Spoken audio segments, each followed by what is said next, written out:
যে আমাদের আজকের বক্তব্য হবে দায়িত্ব কর্তব্য সম্পর্কে। মূলত দায়িত্ব কর্তব্যের সততা এবং আমানতদারিতা নিয়ে আজকে কথা বলবো। প্রথমে উল্লেখ করব যে আসলে আমাদের দায়িত্বটা কি, দায়িত্ব বলতে আমরা কোন দিকটাকে বোঝাবো সেটা প্রথম তুলে ধরব। তারপরে এই দায়িত্ব যদি আমরা পালন না করি এর দ্বারা কি ক্ষয়ক্ষতি হচ্ছে, আর এই দায়িত্ব যারা পালন করবে তাদের মর্যাদা কি, এই সম্পর্কে কয়েকটা দিক নিয়ে আজকে আলোচনা থাকবে ইনশাআল্লাহ। তো প্রথমেই জানতে হবে বা বুঝতে হবে দায়িত্ব বা কর্তব্য বলতে কি বোঝায়। দায়িত্ব এবং কর্তব্য কি এটা যদি কোনো ব্যক্তি না বুঝে যে আমার দায়িত্বটাই কি, তাহলে তার দ্বারা এটাকে রক্ষা করা না করার কোনো বিষয় থাকবে না। কারণ যে তার নিজের কর্তব্য বোধই জানে না, সে যে তার কর্তব্যটা কি, তখন তার কাছে যে কোনো কিছু আপনি পেশ করেন বা যে কোনো দায়িত্ব তাকে দেন সেটা সে লঙ্ঘন করবে। এই জন্য আগে বুঝতে হবে যে দায়িত্ব বা কর্তব্যের গুরুত্ব কী। অপরদিকে দায়িত্ব এবং কর্তব্যের বহু দিক রয়েছে। যেমন আপনি যদি বলেন যে আজকে আমরা কার দায়িত্ব নিয়ে কথা বলবো, আমি যখন নেটে সার্চ দিয়েছি, আপনিও যখন সার্চ দিবেন যে দেখি এই বিষয়ে কে কি বক্তব্য করেছে, আপনি দেখতে পাবেন বিভিন্ন আলেম তারা অধিকাংশ বক্তব্য করেছেন স্বামী স্ত্রীর একে অপরের উপরে হক দায়িত্ব কর্তব্য সম্পর্কে। পিতার দায়িত্ব কি সন্তানের ক্ষেত্রে, মায়ের দায়িত্ব কি, বা সন্তানের দায়িত্ব কি পিতামাতার উপরে, এগুলো দেখতে পাবেন। আরও কিছু বক্তব্য দেখলাম যে শিক্ষকের দায়িত্ব কি বা ছাত্রদের দায়িত্ব কর্তব্য কি। এইভাবে যেই সেক্টর বোঝে তারা সেই দায়িত্ব নিয়ে কথা বলেছে। আবার যে আলেমগুলো সাংগঠনিক বিভিন্ন সংগঠনের সাথে জড়িত, তাদের বক্তব্য পেলাম বেশি আসছে কর্মী সংগঠন বা কর্মীদের দায়িত্ব কি, একজন কর্মীর দায়িত্ব কি। ঠিক যিনি মালিক হয়ে যাবেন একটা ব্যবসায়ী প্রতিষ্ঠানের, দোকানের, বাড়ির, সে দেখবেন তার ওয়ার্কারদেরকে কর্মচারীদের দায়িত্ব কর্তব্য সম্পর্কে নসিহা করতে। যেমন যেই সেক্টরে থাকে তাদের ওই হাদিসগুলো মনে থাকে। মহিলারা কিছু হাদিস জানে, পুরুষরাও যেমন কিছু হাদিস জানে। যেমন পুরুষদের কমন হাদিস হচ্ছে 4টা বিয়ে করা জায়েজ, তাই না? এটা কমন বিষয়। মহিলাদের হাদিস হচ্ছে যেমন আল্লাহ বলেছেন যে ইনসাফ না করতে পারলে বিয়ে করতে পারবে না, তা তুমি ইনসাফ করতে পারবে না, তো থাক। মানে যার ফেভারে যেটা যায় এটা সবাই মুখস্থ রাখে। যেমন সংগঠন যারা করে, সংগঠনের কিছু আয়াত আছে, কোরআনের আয়াত আছে কিছু যেগুলো সংগঠনের ক্ষেত্রে যায়, এই জন্য ওই আয়াতগুলো তারা সংগঠনকে জোরালোভাবে পেশ করে। যেমন জিহাদের কিছু আয়াত আছে, যে আয়াতগুলো সরাসরি জিহাদের দিকেও ইঙ্গিত করে, আবার যে আয়াতগুলো সরাসরি আপনাকে ওই চিল্লার দিকেও পাঠিয়ে দিল, তো তারা ওই আয়াতগুলো তাদের ফেভারে পেশ করে। আবার আরেকটা দল আছে যে কোনো আয়াত তাদের সংগঠনের দিকে পেশ করে দেবে। তো যার যেই দৃষ্টিভঙ্গি সে বক্তব্যকে ওইভাবে পেশ করে। কিন্তু আশ্চর্য লাগলো, মানুষ হিসেবে বা মুসলিম হিসেবে আমাদের কি দায়িত্ব, এই ব্যাপারে কোনো বক্তব্য তেমন একটা চোখে পড়লো না। ওই যে বললাম শুধুমাত্র স্বামী স্ত্রী একের উপরে কি দায়িত্ব বা সংগঠনের কর্মীদের কি দায়িত্ব, সেটাই আমার নজরে সবচেয়ে বেশি আসছে। কিন্তু আমি আজকে বক্তব্যটা করব প্রথমে মুসলিম হিসেবে আমাদের কি দায়িত্ব থাকবে। মুসলিম হওয়া সত্ত্বে আমরা এখানে কেউ আছি ইমাম, কেউ আছি শিক্ষক, কেউ আছি পিতা, কেউ আছি কোনো একটা প্রতিষ্ঠানের হয়তো সিকিউরিটি গার্ড বা কোনো একটা দায়িত্বশীল পদে আছে, কেউ আছে ডিফেন্সের, কেউ বিচারক। তাদের ধাপগুলো পরে আসবে। প্রথম মুসলিম হিসেবে আমাদের কি দায়িত্ব আছে এটা আগে তুলে ধরব একজন মুসলিম হিসেবে, তারপরে অন্যান্য দিকগুলো আসবে। এবার আসুন, একজন মুসলিম হিসেবে যখন আপনি স্বীকৃতি দিচ্ছেন যে আপনি মুসলিম, তাহলে আপনার উপরে যে একটা বড় ধরনের দায়িত্ব চেপে গেছে, এইটাই আজকে অধিকাংশ মুসলিম ভ্রুক্ষেপ করেন না। সেটা আমি একটু সজাগ করিয়ে দিই। প্রথমে আসুন, মুসলিম হিসেবে কেউ যদি নিজেকে দাবি করে যে আমি মুসলিম বা কালেমা লা ইলাহা ইল্লাল্লাহ এটা বলে দিল তার মুখ দিয়ে, এখন কি তার উপরে দায়িত্ব বর্তাবে? হ্যাঁ, বর্তাবে। আসলে এই সম্পর্কে দেখাই কোরআন এবং হাদিসে কি আছে। যদি এক কথায় বলতে চাই, তাহলে আল্লাহ সুবহানাহু ওয়া তাআলা আমাদেরকে যেন একটা সরল বাক্য দিয়ে এই কথাটাই বলেছেন যে বান্দা, এই পৃথিবীতে তোমার জন্মটাই হয়েছে, সৃষ্টিটাই হয়েছে মূলত আমার গোলামি করার জন্য। তার মানে এটা হলো একজন মানুষ মুসলিম হিসেবে সবচেয়ে বড় দায়িত্ব যে আমাদের সৃষ্টিটাই হয়েছে আল্লাহর ইবাদত করার জন্য, অন্যান্য সাবজেক্টগুলো পরে আসবে, এটা হচ্ছে মুখ্য এবং প্রথম এবং প্রধান। এই সম্পর্কে স্পষ্ট আয়াত যেটা সবাই জানেন, সূরা আয-যারিয়াত 11 নম্বর সূরার 56 নম্বর আয়াতে আল্লাহ বলেছেন, ওমা খালাকতুল জিন্না ওয়াল ইনসা ইল্লা লিয়াবুদুন, আমি তো জিন এবং ইনসানকে সৃষ্টি করতাম না, তবে কেন করেছি? ইল্লা লিয়াবুদুন, তারা কেবল এককভাবে আমার বন্দিগিকে পৃথিবীতে প্রতিষ্ঠিত করে দেখাবে। তাহলে একজন মুসলিম হিসেবে এটা হলো তার প্রধান এবং প্রথম কাজ, আল্লাহর ইবাদত করা। এবং এই সম্পর্কে যখন কোনো ব্যক্তি নিজেকে মুসলিম বলে দাবি করবে আর তখনই যে তার উপরে দায় দায়িত্ব চেপে যাবে, এই সম্পর্কে চমৎকার একটা হাদিস আমি আপনার কাছে পেশ করি। মূলত এটা হাদিস না, আসার, মানে আনাস রাদিয়াল্লাহু তাআলা আনহুর উক্তি। যদিও তিনি যেই বাক্যটা বলবেন এই বাক্যটা সরাসরি হাদিস আছে, রাসূল সাল্লাল্লাহু আলাইহি ওয়াসাল্লাম নিজেও এরকম একটা হাদিস আছে। তবে আনাস রাদিয়াল্লাহু তাআলা আনহুর একটা উক্তি আপনার কাছে পেশ করি। ইমাম বুখারী রাহিমাহুল্লাহ তিনি তার কিতাবুস সালাত, সালাতের অধ্যায় 8 নম্বর পর্বের 28 নম্বর অধ্যায় তিনি একটা হাদিস কোট করেছেন, ফাদলি ইস্তিকবাল আল কিবলা, কিবলা আমাদের যে কিবলা আছে, ইস্তিকবাল আল কিবলা মানে কিবলাকে, কাবাকে কিবলা বানালে বা আমাদের কিবলা যে পশ্চিম দিকে কাবার দিকে, এটা যখন কেউ মেনে নেয় তার মর্যাদা কি, এই পর্বে তিনি একটা আসার এনেছেন, মানে একটা উক্তি। হাদিস নাম্বার হচ্ছে 393। সালা মাইমুনা বিনতু সিয়াহ আনাস ইবনে মালিক রাদিয়াল্লাহু তাআলা কে জিজ্ঞাসা করা হয়েছে, কালা ইয়া আবা হামজা, হে আবু হামজা, এটা আনাস রাদিয়াল্লাহু তাআলা আনহুর কুনিয়া, তাকে বলা হয়েছে, মা ইউহাররিমু দামুল আবদি ওয়া মালুহু, একজন ব্যক্তির রক্ত এবং সম্পদ কিসে হারাম হয়? তার মানে একটা রাষ্ট্রের নায়ক বা ওই রাষ্ট্রে যারা বসবাস করবে এই ব্যক্তির রক্ত ঝরাতে পারবে না, এই ব্যক্তির সম্পদ দিকে বাজে দৃষ্টি তাকাতে পারবে না, মানে এই ব্যক্তির সম্পদ এখানে পড়ে থাকবে, এটা আমাদের কাউকে ধরার অধিকার নাই, আর তার রক্ত ঝরানোর অধিকার আমাদের নাই। কি করলে, এই ব্যক্তিটা কি করলে তার রক্ত এবং সম্পদ হারাম হয়ে যাবে সবার জন্য? কি এমন কিছু? তিনি বলছেন, ফাকালা মান শাহিদা আল্লাহ ইলাহা ইল্লাল্লাহ, যেই ব্যক্তি এটা সাক্ষী দেবে যে আল্লাহ ছাড়া সত্য কোনো ইলাহা নাই, ওয়াস্তাকবালা কিবলাতানা, আর যেই ব্যক্তি আমাদের কিবলাকে কিবলা মনে করে, ওয়াসাল্লা সালাহাতানা, আমাদের মতো করে সালাত আদায় করে, এই ব্যক্তি হলো সেই ব্যক্তি, ও আকালা জাবিহাতানা, এবং যেই ব্যক্তি আমাদের জাবাহা করা পশুকে হালাল মনে করে, ফাহুয়াল মুসলিম, এ হলো মূলত মুসলিম। আর এর অধিকার কি? লাহু মা লিল মুসলিম ও আলাইহি মা আলাল মুসলিম। এই শেষের দুইটা বাক্যই হচ্ছে আজকের আলোচনার মূল বিষয়। আনাস রাদিয়াল্লাহু তাআলা আনহু তিনি বলতেছেন, যেই ব্যক্তি সাক্ষী দেয় আল্লাহ ছাড়া সত্য কোনো ইলাহা নাই এবং আমাদের মতো করে সালাত আদায় করে, আমাদের কিবলাকে কিবলা মনে করে, তাহলে এই ব্যক্তির পরিচয় হলো এ হলো মুসলিম। আর যখনই এই ধরনের কোনো মুসলিম পৃথিবীতে থাকবে তাহলে তার সম্পদ, তার রক্ত কি হারাম, মানে পবিত্র। এখন আপনি অন্যায়ভাবে তার রক্ত ঝরাইতে পারবেন না, অন্যায়ভাবে তার মাল সম্পদ আপনি ভক্ষণ করতে পারবেন না, মানে তার সাথে জালিয়াতি করতে পারবেন না, কারণ সে একজন মুসলিম। আর মুসলিম মানেই হলো এমনটা সম্মানিত।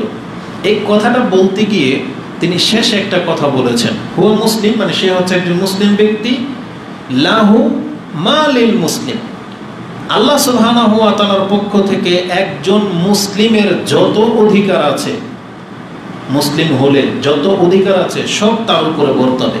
তার মানে সে ওই সমস্ত সম্মান পাবে। যেমন প্রথম মুসলিম ধরেন মুহাম্মদুর রাসূলুল্লাহ সাল্লাল্লাহু আলাইহি ওয়াসাল্লাম, তারপরে আবু বকর, তারপরে ওমর, ওসমান, আলী, তাদের মান সম্মান যা, এই ইসলামের উপরে তাদের হক যতটা, কিয়ামত পর্যন্ত যে কোনো ব্যক্তি কালেমা সাক্ষী দেবে সেও একই মানের মর্যাদার মুসলিম, সেও একই মানের মর্যাদা মুসলিম। মানে আবু বকর রাদিয়াল্লাহু তাআলা রক্ত ঝরানো যেমন হারাম, এই ব্যক্তি পাপী হলেও এর রক্ত ঝরানো কি হারাম। কিসের ভিত্তিতে? শুধু মুসলিম হওয়ার ভিত্তিতে। বলছে লাহু মা লিল মুসলিম, একজন মুসলিম যত ফ্যাসিলিটি পাবে রাষ্ট্রনায়কের পক্ষ থেকে, একটা সাধারণ মুসলিম ওই একই রকমের মান মর্যাদা রাখে, মানে সেও এই ফ্যাসিলিটিগুলি পাবে। এবং তিনি বলেছেন ও আলাইহি মা আলাল মুসলিম, একজন মুসলিমের উপরে যত রকমের দায় দায়িত্ব আছে এই ব্যক্তির উপরেও ওই দায় দায়িত্ব চেপে যাবে। তার মানে যখনই আবু বকর রাদিয়াল্লাহু তাআলা আনহু বলেছেন লা ইলাহা ইল্লাল্লাহ মুহাম্মাদুর রাসূলুল্লাহ, তার উপরে যতগুলো দায় দায়িত্ব চেপে গেছে, এখনো যদি কেউ বলে আশহাদু আল্লা ইলাহা ইল্লাল্লাহ, তাহলে ওই একই দায়িত্ব আপনার আমার উপরে চেপে যাবে।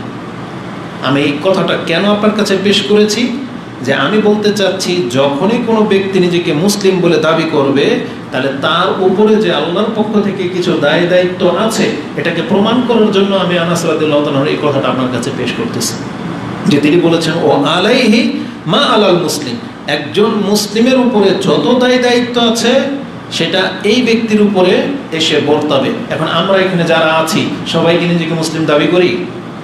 বলেন, সবাই কি মুসলিম? তাহলে এই কোরআনের মধ্যে যতগুলো আয়াত আছে ইয়া আইয়ুহাল্লাযীনা আমানু, এই মর্মে যতগুলো আয়াত আছে, আমি যতটা গুনেছি সেটা প্রায় 89 থেকে 90টা আয়াত আছে এই মর্মে। এই প্রত্যেকটা আয়াত এখন আমাদের প্রত্যেকের উপরে সমানভাবে ফরজ।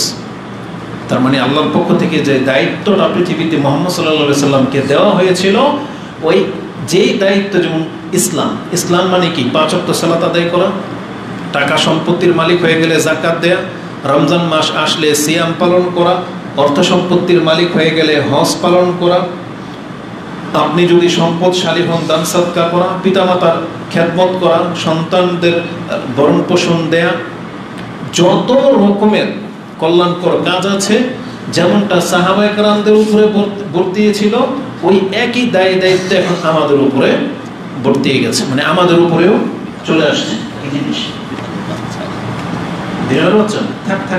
সমস্যা নেই। আমার এই যে কথাটা এখন বললাম, যে প্রত্যেকটা বিষয়ে যখন একটা দলিল পেশ করা হয়, আপনি কিন্তু এটাকে গুরুত্বের সাথে নিতে হবে। যদিও সাধারণভাবে আপনার ওটা বোধগম্য নয়, কিন্তু এই যে কথাটা আমি আপনাকে পেশ করলাম, আনাস রাদিয়াল্লাহু আনহু তার দৃষ্টিভঙ্গিটা কি? একজন ব্যক্তি পৃথিবীতে যে ব্যক্তি বলে দিয়েছে লা ইলাহা ইল্লাল্লাহ, তার মানে এই ব্যক্তির মর্যাদা হলো একজন মুসলিম, মানে আল্লাহর নজরে যে ব্যক্তি মুসলিম, তার যে মর্যাদা, এখন তার সেই মর্যাদা। সে বাহ্যিকভাবে পাপই ধরেন, তাকে পাপ করতে দেখেছেন, অন্যায় করতে দেখেছেন, কিন্তু সে পুরো ফ্যাসিলিটিটা পাবে। যেমন সে মানে কোন একটা পাপ করলেই তাকে আপনি কাফের বলতে পারবেন না, ধরলেই তাকে হত্যা করে দিবেন, তা চলবে না, কারণ মুসলিমের যে মানদণ্ড আছে এই অনুযায়ী সে এখন মুসলিম। এটা আমি আপনাকে বোঝাতে চেয়েছি, যেটা আনাস রাদিয়াল্লাহু তাআলা আনহুর দৃষ্টিভঙ্গি এটা। আর যখনই আপনি মুসলিম দাবি করলেন, আপনি জেনে নেন, আপনি মানেন আর না মানেন, পুরো ইসলামটা এখন আপনার মাথার উপর, আপনাকে এটা বহন করতেই হবে। তাহলে আপনি মুসলিম, নাইলে আপনার মুখে শুধু মুসলিম, কিন্তু আল্লাহ সুবহানাহু ওয়া তাআলার দৃষ্টিভঙ্গি থেকে আপনি পৃথক হয়ে যাবেন। তাহলে এই কথার উপরে প্রথমে আসেন, যে একজন মুসলিম যখন নিজেকে কেউ দাবি করবে, তাহলে তাকে এটা প্রথম মেনে নিতে হবে যে তার উপরে ইসলামটাকে পেশ করে দেওয়া হয়েছে, এখন সে এটা বোঝা বহন করতে বাধ্য, এটা তার দায়িত্ব। এই কথাটা আল্লাহ সুবহানাহু ওয়া তাআলা কতভাবে বলেছেন, ইন্না আরাদানাল আমানাতা আলাস সামাওয়াতি ওয়াল আরদি ওয়াল জিবাল ফাআবাইনা আইয়াহমিলনাহা ওয়া আশফাকনা মিনহা ওয়া হামালাহাল ইনসান। আল্লাহ বলেছেন, আমি এই আমানতকে তো পাহাড়, আকাশ, জমিনের উপরে দিতে চেয়েছিলাম, তারা এটাকে বহন করতে অপারগতা পোষণ করেছে। ওয়া হামালাহাল ইনসান, কিন্তু এটা বহন কে করেছে? মানুষ। তার মানে আমাদের পিতা যেহেতু দায়িত্ব নিয়ে নিয়েছেন, এখন এই দায়িত্ব যেই বলবে আমি মুসলিম, এই দায়িত্বটা তার উপরে বর্তাবে। তার মানে আল্লাহর আমানত হচ্ছে ইসলাম, আল্লাহর আমানত হচ্ছে একত্ব। এটা যারা স্বীকার করে নিয়েছেন, এখন আপনি বাধ্য যে এটাকে পুরো করবেন। যেমন আপনার কাছে কোম্পানি একটা রুলস পেশ করেছে যে তোমার চাকরি দরকার, তা আমাদের রুলস হচ্ছে এটা 8টার মধ্যেই তোমাকে এটা ঢুকতে হবে, 1টার আগে বেরোতে পারবে না, এখানে এসে কোনো খাওয়া চলবে না, এখানে এসে কারোর সাথে সম্পর্ক করা যাবে না। একটা কোম্পানি রুল বানাইছে, নামাজ পড়তে হবে ফরজটুকু, যেটাই তোমার বেতন এত, মাসে ছুটি যেতে পারবে না, ছুটি হলে বেতন কাটা যাবে। পুরো ডিটেলস সিস্টেমটা আপনার কাছে পেশ করা হয়েছে। এখন আপনি স্বেচ্ছায় বলেছেন আমি এগ্রিমেন্ট গ্রহণ করে নিচ্ছি, আমি এই শর্তের উপরে ভিত্তি করে চাকরি করব। এখন এই শর্তের যতগুলো মিসিং হবে, আপনার উপরে যে দণ্ডবিধি আছে, যে নিয়ম কানুন মালিক ধার্য করেছে, সব বর্তাবে। আর পৃথিবীতে দেখা যায় যে আমরা সেগুলো মেনে নিই, বাধ্য হয়ে টাইম টু টাইম ডিউটি করতেছেন, একদিন না আসলে বেতন কাটা হয়, তাও আপনি মেনে নিচ্ছেন। কেবলমাত্র ইসলাম পালন করার ক্ষেত্রে আমাদের সমস্ত উদাসীনতা, আল্লাহর বিধান পালন করার ক্ষেত্রেই আজকে আমাদের যত রকমের বাহানা, যত রকমের গাফিলতি আমাদের মধ্যে চেপে গেছে। এই জন্য আজকের এই বক্তব্যটা আমি আপনার কাছে পেশ করতে চাচ্ছি। আপনার দায়িত্ব সম্পর্কে একটু সচেতন হন যে আমাদের ইসলাম পালন করা এটা কিন্তু আমাদের উপরে দায়িত্ব, আর আমরা সব সেক্টরে এই দায়িত্বের ক্ষেত্রে অনেক বেশি গাফেল, সেটা আজকে আপনাকে স্মরণ করিয়ে দিই। কোরআনে আল্লাহ সুবহানাহু ওয়া তাআলা আমাদেরকে বলেছেন, আমার ইবাদত করতে হবে মানুষ, আমি তো তোমাকে এছাড়া আর কোনো আদেশই করিনি। যেমন কোরআনে আল্লাহ সুবহানাহু ওয়া তাআলা আরেকটা আয়াত আপনি পেয়ে যাবেন, যেটা সূরা জুমার 39 নম্বর সূরা, তার 11 নম্বর আয়াতে আল্লাহ বলেছেন, কুল ইন্নী উমিরতু আন আবুদাল্লাহা মুখলিসাল লাহুদ্দিন, আমি তো কেবলমাত্র এই আদেশ প্রাপ্ত হয়েছি যে আমি খালেসভাবে আমি আমার রবের দিন মেনে চলবো, এটাই ছাড়া আমাকে আর কোনো আদেশ করা হয়নি। যে আমাকে কুল ইন্নী উমিরতু আন আবুদাল্লাহা মুখলিসিনা লাহুদ্দিন, মুখলিসান লাহু আদ-দ্বীন, মানে দ্বীনকে খালিস করে দিয়ে, মানে আমি আল্লাহর গোলাম হব, আমাকে এই আদেশ করা হয়েছে। এটা আল্লাহর রাসূল মুহাম্মদুর রাসূলুল্লাহ সাল্লাল্লাহু আলাইহি সাল্লাম তিনি বলতেছেন, আমি এই আদেশ প্রাপ্ত হয়েছি যে আমি খালেসভাবে আল্লাহর বান্দা হব। কেন এখানে খালেসভাবে বলা হয়েছে?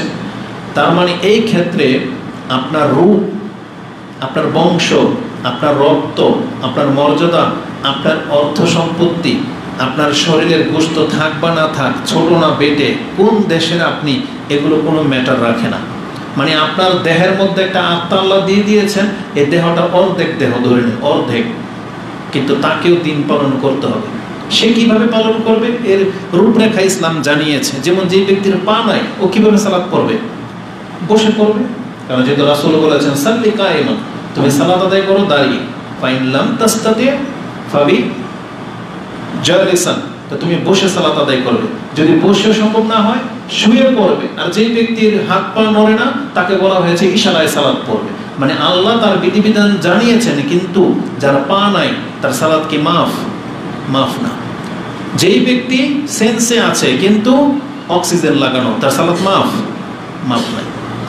আমি যখন আসলে এটা বলি না, আমাদের অন্তর কিন্তু ফেটে যায়। কারণ আজকে আমরা সুস্থরা ধর্মটাকে এমনভাবে তামসা বানিয়ে ফেলেছি, অথচ আমাদের ইসলামের দিক নির্দেশনা দেখেন এই ব্যক্তি পর্যন্ত নামাজ থেকে মাপ পাচ্ছে না।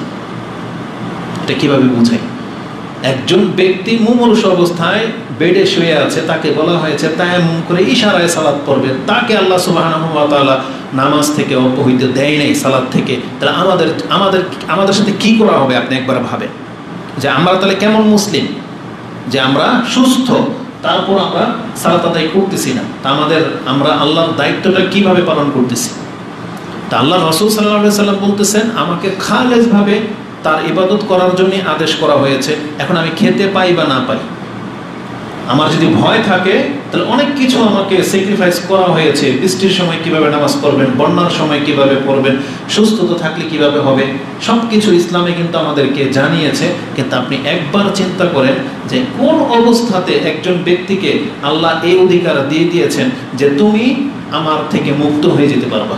যেমন পীরদের কিছু কিছু বলা যায় যে তারা নাকি ফানাফিল্লা হয়ে যায়, তারা মানে একটা পর্যায়ে গেলে তারা আল্লাহর বান্দেগি থাকে না, তারা বিলে মানে ঊর্ধ্বে উঠে যায়। কি যেন একটা শব্দ বলে তারা, মানে যারা ইবাদত করতে করতে একটা অবস্থায় তারা ওই স্টেজ পার করে ফেলে, কি যেন তারা বলে এটাকে কামালিয়াত হাসিল করে তারা, বুঝছেন? ফানাফিল্লা হয়ে যায়, তো মিশে যায়, মানে কামালিয়াত হাসিল করে নেয় তারা, তাদের নাকি আর নামাজ রোজা লাগে না। পৃথিবীতে এমন কোনো ব্যক্তির সাথে এমন কোনো সিচুয়েশন কি আছে যে আল্লাহ তাকে অধিকার দিয়েছে? যদি হতো তাহলে কে পাইতো? আমাদের নবী মুহাম্মদুর রাসূলুল্লাহ সাল্লাল্লাহু আলাইহি ওয়াসাল্লাম। অথচ সেই রাসূল সাল্লাল্লাহু আলাইহি সাল্লামের একটা হাদিসকে ইমাম বুখারী আপনি সালাতের অধ্যায়ে দেখেন এনেছেন যে একজন ব্যক্তি কতটুকু অসুস্থ হলে তার জামাত মাফ। এটা প্রমাণ করতে গিয়ে তিনি রাসূল ইসলামের এমন একটা হাদিস এনেছেন, আমাদের কারো উপায় নেই।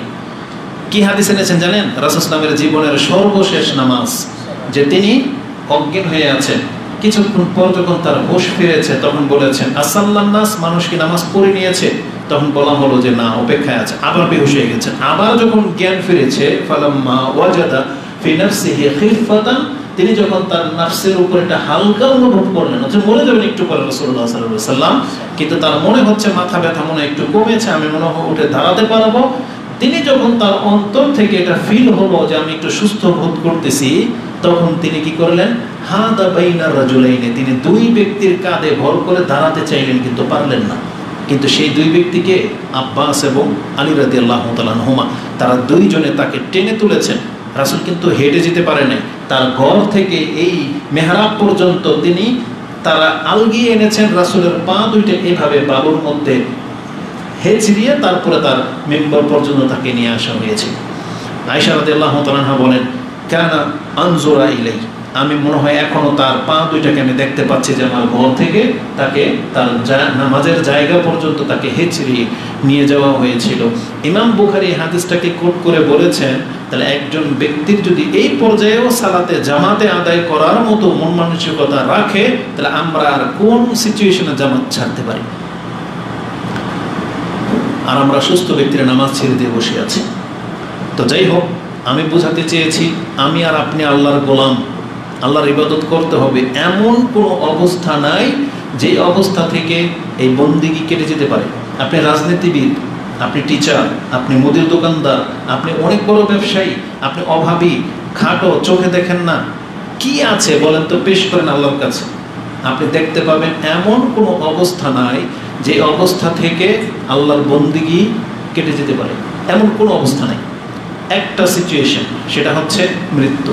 কারণ আল্লাহ সুবহানাহু ওয়া তাআলা কি বলেছেন, ওয়াবুদু রাব্বাকা হাত্তা ইয়াতিয়াকাল ইয়াকিন, তুমি তোমার রবের ইবাদত করো কতক্ষণ পর্যন্ত, যতক্ষণ পর্যন্ত মালাকুল মউত তোমার সাথে সাক্ষাৎ না করতেছে।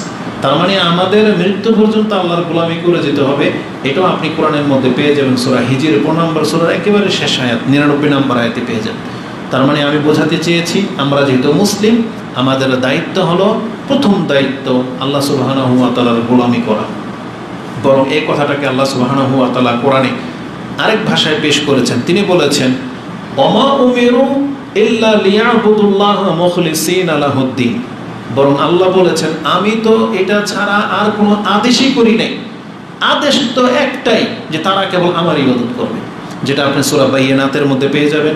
সূরা আল বাইয়িনাত 98 নম্বর সূরার 5 নম্বর আয়াতে আল্লাহ বলেছেন, ওমা উমিরু ইল্লা লিয়াবুদুল্লাহা মুখলিসিনা লাহুদ্দিন হুনাফা ওয়া ইউকিমুস সালাতা ওয়া ইউতুজ যাকাতা ওয়া যালিকা দীনুল কাইয়্যিমা। আল্লাহ বলেছেন খালেস ভাবে আমার গোলামি করবে, 5 ওয়াক্ত সালাত আদায় করবে, যাকাত দিবে, এটাই তো দিন প্রতিষ্ঠা করা। আর আজকে আমাদের দেশের যে দিন প্রতিষ্ঠার নামে যে সংগ্রাম চলতেছে, নামাজ যাক বা সূর্য ডুবে গেছে কিন্তু মিছিল ছুটবে না, বুঝেন না, এটা দিন কায়েম না। বরং আল্লাহ বলেছেন যথা সময়ে তোমার উপরে যখন যে দায়িত্বটা বর্তাবে, এটা হচ্ছে দিন কায়েম। পাল্টা যাবে তারা আমাদেরকে বলতে পারে তাহলে শুধু নামাজ পড়লে দিন কায়েম হয়ে যাবে, না না, শুধু নামাজ পড়লে দিন কায়েম হয়ে যাবে না। যেমন আমরা আজকে কিছু লোক শুধু নামাজ পড়ি কিন্তু ইসলামের উন্দা রসাতলে ডুবে যাচ্ছে, কোনো প্রতিকার নাই, প্রতিবাদ নাই, তাহলে জেনে নেন হ্যাঁ আমরা আরেকটা দায়িত্ব থেকে মুখ ফিরিয়ে রেখেছি।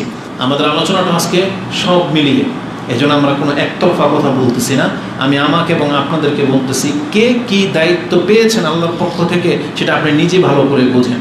যেমন প্রথম দায়িত্ব কি, আমরা মুসলিম, তাহলে মুসলিম হিসেবে যতটুকু ইসলাম পালন করে নাজাতের জন্য আবু বকর করেছেন, আপনাকে আমাকে ততটা করতে হবে।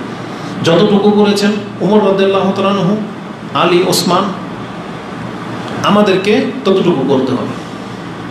আমাদেরকে বলা হয় নাই যে ঘর থেকে সব এনে দিয়ে দিতে, এটা আবু বকর করেছিলেন, যদি এটা তার দায়িত্ব ছিল না, কিন্তু তিনি এটাকে প্রিফার করেছেন পরকালকে প্রাধান্য দিয়ে। ওটা দায়িত্বের মধ্যে পড়ে না, ওটা আলাদা জিনিস। এই জন্য আমি আপনাকে বলতেছি না যে আপনাকে সব দায়িত্ব দিয়ে দিতে হবে। এই জন্য কেউ কিন্তু এক্সাম্পল পেশ করে না দানের ক্ষেত্রে, যে আবু বকর সব দিয়ে দিয়েছেন, আপনি যদি সব না দেন তাহলে আপনি মুনাফিক। কোনো হুজুর এই এক্সাম্পল পেশ করবে না, কারণ আবু বকর রাদিয়াল্লাহু তাআলা যেটা করেছেন এটা তার সুউচ্চ ঈমান, যেই পর্যন্ত আমরা হয়তো বুঝতে পারবো না। আর আল্লাহ সুবহানাহু ওয়া তাআলা এই ঈমানের মাত্রা আমাদের সবাইকে ফেলেননি, বরং ওমর রাদিয়াল্লাহু তাআলা যেটা করেছেন এটাও আমরা পারবো না, কারণ তিনি অর্ধেক এনেছিলেন, অর্ধেক রেখেছিলেন, ওটাও আমরা পারবো না। কিন্তু আমাদের আজকে কোন দায়িত্বের কথা বলা হচ্ছে, যেটা হচ্ছে আমাদের উপরে ফরজ দায়িত্ব। আপনি আছেন নফল নিয়ে, বরং আমি আপনাকে স্মরণ করে দিতে চাচ্ছি, আজকে ওয়াদা করেন যে আল্লাহর পক্ষ থেকে যে ফরজ দায়িত্ব সেটা আগে আদায় করেন, সেটা আগে পুরো করেন। এটাই আজকের আলোচনার মূল বিষয় হবে। তাহলে আমি মুসলিম হিসেবে আপনাকে দেখাতে চেয়েছি 3-4টা আয়াত বলে দিয়ে, সেটা হলো মুসলিম হিসেবে আমাদের প্রত্যেকের উপরে একটা দায়িত্ব চেপে গেছে, আর এই দায়িত্ব আমরা স্বেচ্ছায় নিয়েছি, কারণ আমরা সবাই স্বেচ্ছায় মুসলিম হয়েছি। আপনি এখন চাইলে মুখ ফিরাতে পারেন, আপনি ইসলাম ধর্ম ছেড়ে দিতে পারেন, আপনার উপর থেকে নামাজ উঠে যাবে। আপনি ইসলাম ছেড়ে দিলে আপনার হালাল হারাম বলে কিছু থাকবে না, জান্নাত জাহান্নাম বলে কিছু থাকবে না। আপনি পশু পাখির মতো, হিন্দু নাসারা, ইহুদি নাসারা, চারালদের মতো যা যা যেভাবে খুশি আপনি সেভাবে জীবনযাপন করতে পারেন, আপনাকে এখতিয়ার দিয়ে দেওয়া হয়েছে। কিন্তু আল্লাহ বলেছেন তুমি যদি স্বেচ্ছায় ইসলাম গ্রহণ করো তাহলে ইসলামের এই বিধানগুলো তোমাকে মানতে হবে, এটা তোমার দায়িত্ব। যেটা আজকে অধিকাংশ মুসলিম অমুসলিমদের মতো জীবনযাপন করতেছি, অথচ মুখে বলি মুসলিম, অথচ জীবনের পুরো গেটআপটাই হচ্ছে অমুসলিমদের মতো। এটা মোটেও কাম্য নয়। তাহলে আজকের বক্তব্যের প্রধান বিষয় হচ্ছে একজন মুসলিম হিসেবে আমাদের প্রথম দায়িত্ব হলো আমাদের রবের ইবাদত করা, গোলামি করা। আর সেই ইবাদতগুলো কোন ইবাদত? ফরজ ইবাদত। এটা মাথায় রেখে, ফরজ ইবাদত এটা হচ্ছে আমাদের উপরে দায়িত্ব, এটা একটা বোঝা। যারা এটাতে ঘাটতি করবেন আপনি দায়িত্ব থেকে উদাসীন, আপনি হচ্ছেন দায়িত্বের খেয়ানতকারী, কর্তব্যের ক্ষেত্রে আপনি শিথিলতা অবলম্বনকারী। এজন্য কিন্তু বিচার হবে, খুব কঠিনভাবে বিচার হবে। তাহলে প্রথম দায়িত্ব হলো একজন মুসলিম হিসেবে যে আমাদেরকে আল্লাহ সুবহানাহু ওয়া তাআলার ইবাদত করতে হবে। দ্বিতীয় দায়িত্ব হলো যখন আমি আর আপনি মুসলিম, ইবাদত করতে হবে, তাহলে সেই ইবাদতগুলো কিভাবে করতে হবে সেটা শিখতে হবে। মানে ইসলামের জ্ঞান অর্জন করা। এটা শুধু হুজুরদের জন্য না, আর এটা শুধু মাদ্রাসাওয়ালাদের জন্য না। একজন মুসলিম হিসেবে যতটুকু দায়িত্ব আপনাকে পালন করতে হবে ততটুকু দায়িত্ব আপনাকে শিখতে হবে। তার মানে আপনি 5 ওয়াক্ত নামাজ, ফরজ নামাজ আদায় করবেন, এটা যেমন আপনার দায়িত্ব, তাহলে আপনার দায়িত্ব সেই 5 ওয়াক্ত সালাত কিভাবে কবুলযোগ্য হবে, এর জন্য কি শর্ত আছে, কি নিষেধ আছে, সেগুলো আপনাকে জানতে হবে। আর এগুলো জানার জন্য প্রয়োজনে যদি আপনাকে মাদ্রাসায় ভর্তি হতে হয়, হতে হবে। মাদ্রাসার প্রয়োজন না হলে না হবে, কিন্তু শিখতে হবে। মসজিদে আসলে মসজিদে এসে শিখতে হবে, মক্তবে এসে শিখতে হলে মক্তবে এসে শিখতে হবে, নেটের মাধ্যমে শিখবেন, শিখতে হবে। মানে 5 ওয়াক্ত নামাজ কিভাবে সুষ্ঠুভাবে কবুলযোগ্য হবে এটা আপনাকে শিখতে হবে, জ্ঞান চর্চা করা। আর জ্ঞানের লিস্টের মধ্যে সর্বপ্রথম একজন মুসলিমের উপরে যেই জিনিসগুলো জানা শিখা ফরজ, তার প্রথম চ্যাপ্টার হলো তার রব সম্পর্কে জানা। আপনি যেই আল্লাহর প্রতি ঈমান এনেছেন সে আল্লাহকে আপনি চিনেন না, সে আল্লাহ সুবহানাহু ওয়া তাআলার অস্তিত্ব কোথায় আছে আপনি জানেন না, তার সম্পর্কে আল্লাহ কোরআনে কি জানিয়েছেন, তার ফিতরত মানে নেচার বা তার নাফস আল্লাহ সুবহানাহু ওয়া তাআলা এগুলো কোরআনে ব্যবহার করেছেন। মানে কি বুঝাতে চাইলাম, মানে আল্লাহ কি চিন্তা করেন, আল্লাহ কি পছন্দ করেন, আল্লাহ কি অপছন্দ করেন, আল্লাহ কি ভালোবাসেন, আল্লাহ কি ঘৃণা করেন, কোন জিনিসে আল্লাহ সন্তুষ্ট হন, কোন জিনিসে আল্লাহ অসন্তুষ্ট হন, এটা প্রত্যেকটা মুসলিমের জানাটা ফরজ। না হয় কি হবে, এমন একটা কথা বলে দিবেন আপনি জানলেন না আল্লাহ এটাতে সন্তুষ্ট হলো কি অসন্তুষ্ট হলো। যদি আপনি না জানেন, আপনার না জানাটা কিন্তু আপনার নাজাতের সাবাব হবে না। আপনি কিন্তু কিয়ামতের মাঠে এই কথা বলতে পারবেন না যে আল্লাহ আমি অসন্তুষ্ট, একদিন ধান শুকাইতে দিয়েছি, বৃষ্টি আসার কারণে আপনাকে গালি দিয়েছি, আমি তো জানতাম না, এটা কত বড় পাপ। কিয়ামতের মাঠে আপনি এই ওজর পেশ করলে চলবে? তখন আল্লাহ আপনাকে বলবেন কেন আমি কি কোরআন নাজিল করিনি? আর প্রত্যেকটা ব্যক্তির বিচারের ক্ষেত্রে কিন্তু এই কথাটাই আছে। আল্লাহ বলবে যে আমি কি তোমাকে নসিহা করি নাই, আমি কি তোমাকে সুস্থতা দেই নাই, আমি কি তোমাকে মিষ্টি পানি পান করার তৌফিক দেই নাই? একজন ব্যক্তি সব বলবে যে হ্যাঁ আল্লাহ আপনি দিয়েছিলেন। তখন আল্লাহ বলবেন তাহলে তুমি আমার ইবাদত করোনি কেন? ধরবেন।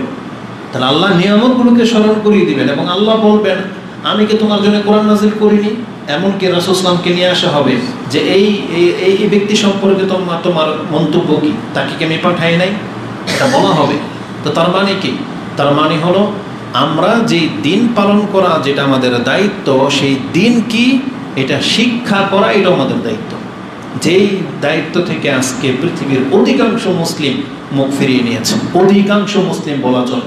যেই ব্যক্তি সূরা ফাতিহার অর্থ শিখল না এখন পর্যন্ত, আত্তাহিয়াতের অর্থ জানে না, দুরূদের অর্থ জানে না, নামাজে সে কি বলে আল্লাহু আকবার, সামিআল্লাহু লিমান হামিদা, এই যে বাক্যগুলো যে কি বলে সে আল্লাহর কাছে, সুবহান রাব্বিয়াল আলা বা সুবহান রাব্বিয়াল আযীম, এর মানে কি সে জানলো না আজ পর্যন্ত।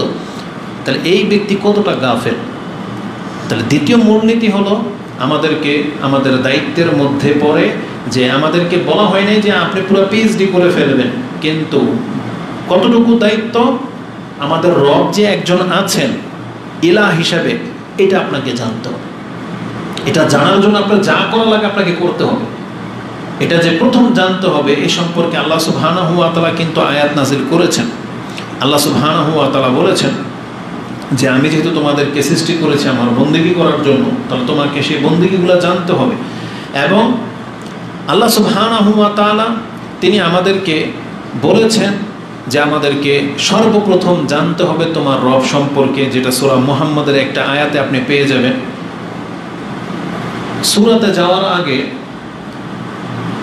ইলম শিক্ষা যে ফরজ, এটা আপনি কোথা থেকে দলিল নেবেন? কোরআন নাজিল হওয়ার প্রথম বাক্য কি ছিল? সেটা ইকরা।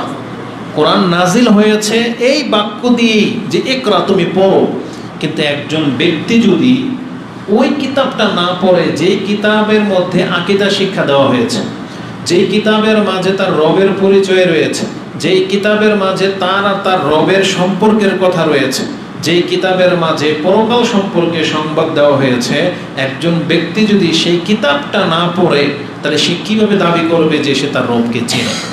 এই জন্য কোরআনের সেই আয়াতকে আপনি ফোকাস করবেন যে আমাদের উপরে পড়তে যে হবে, মানে কোরআন যে শিখতে হবে বা আমাদের ধর্মটা শিখতে হবে, এটা আমাদের উপরে অনেক বড় দায়িত্ব। আর এটা আল্লাহ প্রথম নাজিল করেছেন ইকরা বলে দিয়ে, যে ইকরা তুমি পড়ো। এই পড়তে পড়তে আপনি কি পাবেন? কোরআন যখন আপনি পড়লেন কি পাবেন? দেখবেন পড়তে পড়তে আপনি পেয়ে যাবেন যে আমাদের রব মুহাম্মদ সাল্লাল্লাহু আলাইহি ওয়াসাল্লামকে বলেছেন ফাআলাম আন্নাহু লা ইলাহা ইল্লাল্লাহ, হে নবী আপনি জেনে নেন, এটা জ্ঞান অর্জন করেন, আল্লাহ ছাড়া সত্য কোনো ইলাহা নাই। এই আয়াত আপনি পেয়ে যাবেন, যেটা সূরা মুহাম্মদের 19 নম্বর আয়াতে আছে, যে আপনি জানেন যে তোমাদের একজন ইলাহ আছেন। তাহলে আমাদের একজন ইলাহ আছেন, এটা জানাটা প্রত্যেকটা মুসলিমের উপরে ফরজ। আর রাসূলুল্লাহ সাল্লাল্লাহু আলাইহি ওয়াসাল্লামের একটা হাদিস রয়েছে এই মর্মে, ইবনে মাজাতে আপনি 224 নম্বরে পেয়ে যাবেন, মুকাদ্দামাতে মানে শুরুতেই, যে রাসূল বলেছেন তালাবুল ইলমি ফারিদাতুন আলা কুল্লি মুসলিম, প্রত্যেকটা মুসলিমের উপর এটা ফরজ যে সে তার ধর্ম সম্পর্কে জানবে। তার এলেম, তার কি সম্পর্কে এলেম? তার রব সম্পর্কে এলেম, তার রাসূল সম্পর্কে এলেম, এবং তার দিনের যে মাসলা মাসাইল আছে এই সম্পর্কে আপনাকে জানতে হবে। আজকে হজ নাই, তা আজকের হজ সম্পর্কে জানতে হবে, ফরজ না। আজকে আপনার টাকা হয় নাই, যাকাত সম্পর্কে জানতে হবে, এটা আপনার উপরে ফরজ না। কিন্তু আজকে যখন আপনি ইনকাম করবেন, তাহলে যেই চাকরিতে যেই সোর্সের মাধ্যমে আপনার টাকা আসবে, সেই সোর্সটা হালাল না হারাম হবে, এটা আগে আপনাকে জানতে হবে। কিন্তু আজকে অধিকাংশ মুসলিমদের চরিত্র কি? সে কোনো একটা কাজ করে ফেলে, টাকা নিয়ে এসে পরে খাইয়েও ফেলছে, বুঝছেন, তারপরে কয়েক বছর পরে গিয়ে সে জিজ্ঞেস করে আমি যে এই কাজটা করেছিলাম এটা হালাল হয়েছে না হারাম, এটা জায়েজ না না জায়েজ, মানে ওগুলো কিন্তু পচে গলে রক্ত মাংস হয়ে গেছে, এখন গিয়া তার প্রশ্ন জাগছে আমি যে এটা খেয়েছিলাম এটা কি হালাল না হারাম। যেমন আজকেও এক মহিলা মেসেজ দিছে যে তালিমি বৈঠকের পরে আমাকে মিষ্টি দিছে, এই মিষ্টিটা খাওয়া হালাল না হারাম, বুঝেন? তার মানে আমাদের চরিত্র হলো আমরা ঘটনা ঘটাই ফেলি, তারপরে গিয়ে যদি একটু এহসাস হয় তখন জিজ্ঞেস করে এটা হালাল ছিল না হারাম ছিল। বিয়ে করেছে 10 বছর আগে, 2টা বাচ্চাও হয়ে গেছে, এখন শুনছে যে গার্জিয়ান ছাড়া বিয়ে হয় না, তাহলে 10 বছরের এই বিয়েটা কি জায়েজ না না জায়েজ? বুঝেন, এটা আমাদের চরিত্র। কথায় কথায় তালাক দেয়, 5 বছর ধরে চলতেছে, কিছু ঘটনা বলতেছে আপনাদেরকে, 5 বছর ধরে চলতেছে, কিছু হলেই নাকি স্বামী তালাক দেয়, এই পর্যন্ত কয়েকশো তালাক হয়ে গেছে, এখন জিজ্ঞেস করতেছে আমাদের এই সম্পর্কটা কি বৈধ না অবৈধ? এটা মুসলমানদের চরিত্র। অথচ মুসলিমদেরকে কি শিক্ষা দেওয়া হয়েছে? যখনই কোনো একজন ব্যক্তি ইসলাম গ্রহণ করবে, তাহলে তাকে এটাকে ধরার আগে তাকে আগে জানতে হবে এটা হালাল না হারাম, নাকি এটা খেয়ে জানতে হবে হালাল না হারাম, এটা মুখে তোলার আগে জানতে হবে এটা হালাল না হারাম। আর যখন তার কাছে জ্ঞান চলে আসবে যেটা হারাম হওয়ার সম্ভাবনা আছে, তখন সেটা তদন্ত করে দেখবে। কিন্তু মুসলিম সমাজে আমি আপনাকে বলতেছি না যে বোতলের ভিতরে পানি রাখা আছে তাই বলে কি এটা আমাদেরকে আগে জানতে হবে এটা হালাল না হারাম। এটা কি বুঝাইছি আমি? এটা বুঝাই নাই। কারণ এটা কিসের বোতল? পানির বোতল। পানি হালাল না হারাম? হালাল। তাহলে পানির বোতল যেহেতু এটা হালাল, কিন্তু এই পানিটা যদি একটা মদের বোতলে থাকতো, এখন আপনি কি পেয়ে খেয়ে নিতেন নাকি যাচাই করতেন? যাচাই করতেন। তার মানে যেখানে সন্দেহ আসবে, যেখানে আপনার এলম আপনাকে বাধা দিয়ে দিবে, যে সম্পর্কে আপনার জ্ঞান নাই, ওই জায়গায় পা দেওয়ার আগে, ওটা ধরার আগে আপনার এলম অর্জন করতে হবে। আপনি ব্যাংকে অ্যাকাউন্ট করবেন, করেন নাই এখনো, করে 10 বছর পরে জিজ্ঞেস করতেছেন এই লাভের অঙ্কটা কি হালাল না হারাম। বরং আপনাকে এখন কি করতে হতো, ওই অ্যাকাউন্টটা করার আগে জিজ্ঞেস করতে হতো যে এই নিয়মে অ্যাকাউন্ট করা যায় কি যায় না। এটা হচ্ছে মুসলিমদের চরিত্র। কিন্তু সেই মুসলিমদের চরিত্র আজকে কোথায় হারিয়ে গেছে? 10 বছর ধরে বললাম অন্যায়ভাবে বিয়ে করেছে, এখন জিজ্ঞেস করে এটা হালাল না হারাম। এটা মুসলমানদের চরিত্র হতে পারে না। এই জন্য আগে জানতে হবে যে আমাদের কোনটা হালাল, কোনটা হারাম, কোনটা জায়েজ, কোনটা না জায়েজ। এটা আমাদের দায়িত্বের মধ্যে পড়ে। এই জন্য রাসূল বলেছেন, তালাবুল ইলমি ফারিদাতুন আলা কুল্লি মুসলিম, প্রত্যেকটা মুসলিমের উপরে তার দ্বীনের জ্ঞান অর্জন করা এটা তার উপরে ফরজ। বিশেষ করে তার রব একজন আছেন, একজন মাত্র ইলাহ, এটা জানাটা প্রত্যেকটা মুসলিমের উপরে ফরজ। এটা হচ্ছে আমাদের দ্বিতীয় দায়িত্ব। তৃতীয় দায়িত্ব কি? আপনি শিখে গেছেন যে আমাদেরকে ধর্ম পালন করতে হবে, ধর্ম জানতে হবে, আপনি জানলেন এবং পালন করতেছেন। তৃতীয় দায়িত্ব হলো, যেই দিন আপনি গ্রহণ করেছেন, যেটাকে আপনি হক মনে করেন, এই দিনের দিকে মানুষকে ডাকতে হবে। এটা আপনার দায়িত্ব, এটা আমাদের দায়িত্ব। যদি এটা আমরা না করি, আপনার সামনে অন্যায় হচ্ছে, সেটা আপনার সন্তান করুক বা অন্য কেউ করুক, অন্যায় হচ্ছে, আপনি জানেন যে এটা অন্যায়, তাহলে আপনি যদি এখন ওকে না ডাকেন, ওকে যদি নিষেধ না করেন, তাহলে আপনি আপনার দায়িত্ব থেকে মুখ ফিরিয়ে নিলেন। এটা আজকে অধিকাংশ মুসলিমদের চরিত্র। যে কোনো দায়িত্বশীল ব্যক্তি তার চোখের সামনে অন্যায় হচ্ছে, পাপ হচ্ছে, সে বাধা দেয় না, সে মানুষকে হকের দিকে ডাকে না। আবার আপনারা যারা হক পেয়ে গেছেন, কোরআন সুন্নাহ বুঝে গেছেন এবং বুঝতে পারতেছেন যে এটাই হক পথ, কিন্তু আপনি আপনার দিন নিয়ে বসে আছেন, আপনি মানুষকে দাওয়াত দিচ্ছেন না। কিন্তু আমি আপনাকে বলে দিই দাওয়াতি কাজের গুরুত্ব কত। আমি আমাকে দিয়ে একটা এক্সাম্পল আপনার কাছে পেশ করি। যদিও মানুষ অনেক সময় নিজেকে সাধু সাব্যস্ত করতে গিয়ে কথাটা ঘুরিয়ে ফিরিয়ে বলে, কিন্তু আমি ওরকম বিষয়টা না। আমি আমার উদাহরণে আপনাকে দেব। আমি যখন সৌদি আরবে ছিলাম, তখন আমাকে প্রথম দাওয়াত দেওয়া হয়েছিল। এখানে একটা ইসলামিক কালচারাল সেন্টার আছে, এখানে একটা হুজুর বয়ান করে, দুপুরে খাবার দেওয়া হয়, তাহলে চলেন ওখানে যাই। এটা প্রথম দাওয়াত দেওয়া হয়েছিল। আর দাওয়াত দেওয়া হয়েছিল কি বলে, যে দুপুরে এখানে খাবার দেওয়া হয় আর একটা বয়ান করা হয়। আমি কিন্তু যাইনি, কারণ এই রৌদ্রের মধ্যে যেতে একটা আনইজি লেগেছে। পরবর্তীতে আমি যখন একটা কোম্পানিতে জব করি, তখন একই কোম্পানিতে তো জব করলে একই রুমে 2-3 জন থাকে। তা আমাদের রুমমেট ছিল 2-1 জন, একটা ফ্ল্যাট নিয়ে ছিলাম। আর আলহামদুলিল্লাহ, যদি অল্প বেতনে ছিল, তারপরে শান শৌকতের সাথে সৌদি আরবে ছিলাম, বস্তির মতো বসবাস করিনি। তো 2 জন ফ্রেন্ড সার্কেল ছিল, এরা জব করতো, মানে চাকরি পেয়ে। তো আমি তখন ফ্রি ছিলাম, চাকরি পাইনি। তখন বসে বসে ওই যে কার্ড আছে না, কার্ড, একা একা যখন গেমস মিলাতাম, তখন আমার দাড়িও ছিল না, কিছুই ছিল না। ইসলামিক কালচারাল সেন্টারের একজন ছাত্র ওই বিল্ডিংয়ে থাকতো। ও একা খেত, এদের সাথে মিশতো না, আর ও নামাজ পড়তো। আমি যখন ওই রুমে প্রথম যাই, পাশের রুমওয়ালা আমাকে বলেছিল যে আপনি আমাদের সাথে খাওয়া দাওয়া করবেন, ওনার সাথে আপনার মিলবে না, কারণ উনি একটু অন্যরকম। এই কথাটা বলছেন। কেন অন্যরকম? মানে সে আমাদের সাথে মিশে না, একটু আপার গ্রেডের। তা আমি যখন একা একা বসে বসে ওই যে কাঠ নিয়ে খেলছি, তখন এই লোকটা কিন্তু দেখেছে, সে আমাকে দাওয়াত দেয়নি। এই ইসলামিক কালচারাল সেন্টারে আমাকে দাওয়াত দিয়েছে আরেকজন, ব্রাহ্মণবাড়িয়ার এক ছেলে, নাম হচ্ছে নাহিদ। সে অনেক মেহনত করেছে এবং আমাদের পেছনে খরচ করেছে, ভাড়া দিয়ে সেন্টারে নিয়ে গেছে। একটা পর্যায়ে অন্তরটা সেন্টারে লেগেই গেল। এই লোক, যেই লোকের সাথে আমার এই 4 বছর আগে দেখা, তার ঘরে একদিন আল্লাহ সুবহানাহু ওয়া তাআলা আমাকে হেদায়েত দিয়েছেন, দাড়ি হয়েছে, হজ করলাম। শেখ যেখানে বসে বক্তব্য দেয়, যেটা আমাদের আরও 2 ভাই এখানে আছে, ওরা সৌদি আরব থেকে এই যে আসছে, মুস্তাকিম, আব্দুর রহমান, এরাও আলহামদুলিল্লাহ ইসলামিক কালচারাল সেন্টারের ছাত্র, আজকে আসছে এখানে মুক্তারপুর থেকে। তো ওরা সাক্ষী আছে। শেখ মতিউর রহমান মাদানী হাফেজাহুল্লাহ জুমার নামাজের পরে আমাদের ক্লাস শুরু হতো 1:15টায়, আমরা সেন্টারে পৌঁছে যেতাম 1:45টায়। এই 30 মিনিট এভাবেই ছড়াই ছিটিয়ে মানুষ বসতো। তখন শেখ বলতো যে এদেরকে নিয়ে কিছু বলো, প্র্যাকটিস করো, কথা বলতে। 15 মিনিট আমাকে সময় দেওয়া হতো, আরও 2-1 জন ভাই সময় পেত, তবে আমি থাকা অবস্থায় সবচেয়ে বেশি সময়টা আমি পেয়েছি। এক পর্যায়ে রাসূলুল্লাহ এক পর্যায়ে আমাদের শেখ মতিউর মাদানী হাফেজাহুল্লাহ মঙ্গলবার দিন যখন মানুষ কম থাকতো বা ব্যস্ততা থাকতো আমাকে বলতো তুমি একটা বিষয় নিয়ে আলোচনা করো, সেই সুযোগটা আমাকে দেওয়া হয়েছে। তখন আমি যখন 1 ঘন্টা বক্তব্য করতাম, এই লোকটা যেটা 4 বছর আগে আমাকে ঘরে দেখেছিল, দাওয়াত দেয় নাই, সে একদিন আমাকে সেন্টারে পেয়ে আমাকে বলতেছে যে মাহমুদ ভাই আপনাকে কিন্তু আমি প্রথমে দেখেছিলাম এই অবস্থায়, জিন্সের প্যান্ট পরা, দাড়ি নাই, এই সেই। ওই দিন যদি আমি আপনাকে দাওয়াতটা দিতাম সেন্টারে, কারণ আল্লাহ তো আমার তকদিরে হেদায়েত লিখেছেন, আমি কোনো না কোনোভাবে সেন্টারে যাবো বা ধর্ম পালন করব, নামাজি হব, কিন্তু এই ভাগটা, নেকির ভাগটা এখন কে পাবে? ওই নাহিদ পাবে। কে পাবে? যে আমাকে দাওয়াত দিয়েছিল। তাহলে আমি আর আপনি জানি না যে কাকে আল্লাহ হেদায়েত করবে। আমি যখন সৌদি আরব থেকে 10 বছর পরে ফিরে এসেছি, আমার বাড়িতে পাঠানটুলি, আমাদের অধিকাংশ ফ্রেন্ড সার্কেল, ভাই ব্রাদার সবই প্লেয়ার, খেলাধুলা, গান বাজনা এগুলো নিয়ে থাকে। ফুটবল প্লেয়ার আছে 2-1 জন, চিনবেন এদেরকে নাম বললে, সুজন, শেবান, হানিফ, সব এগুলো ব্রাদার্সের অধিনায়ক ছিল সুজন, এটা আমার মামা। তো পাঠানটুলি একসাথে চলাফেরা করতাম।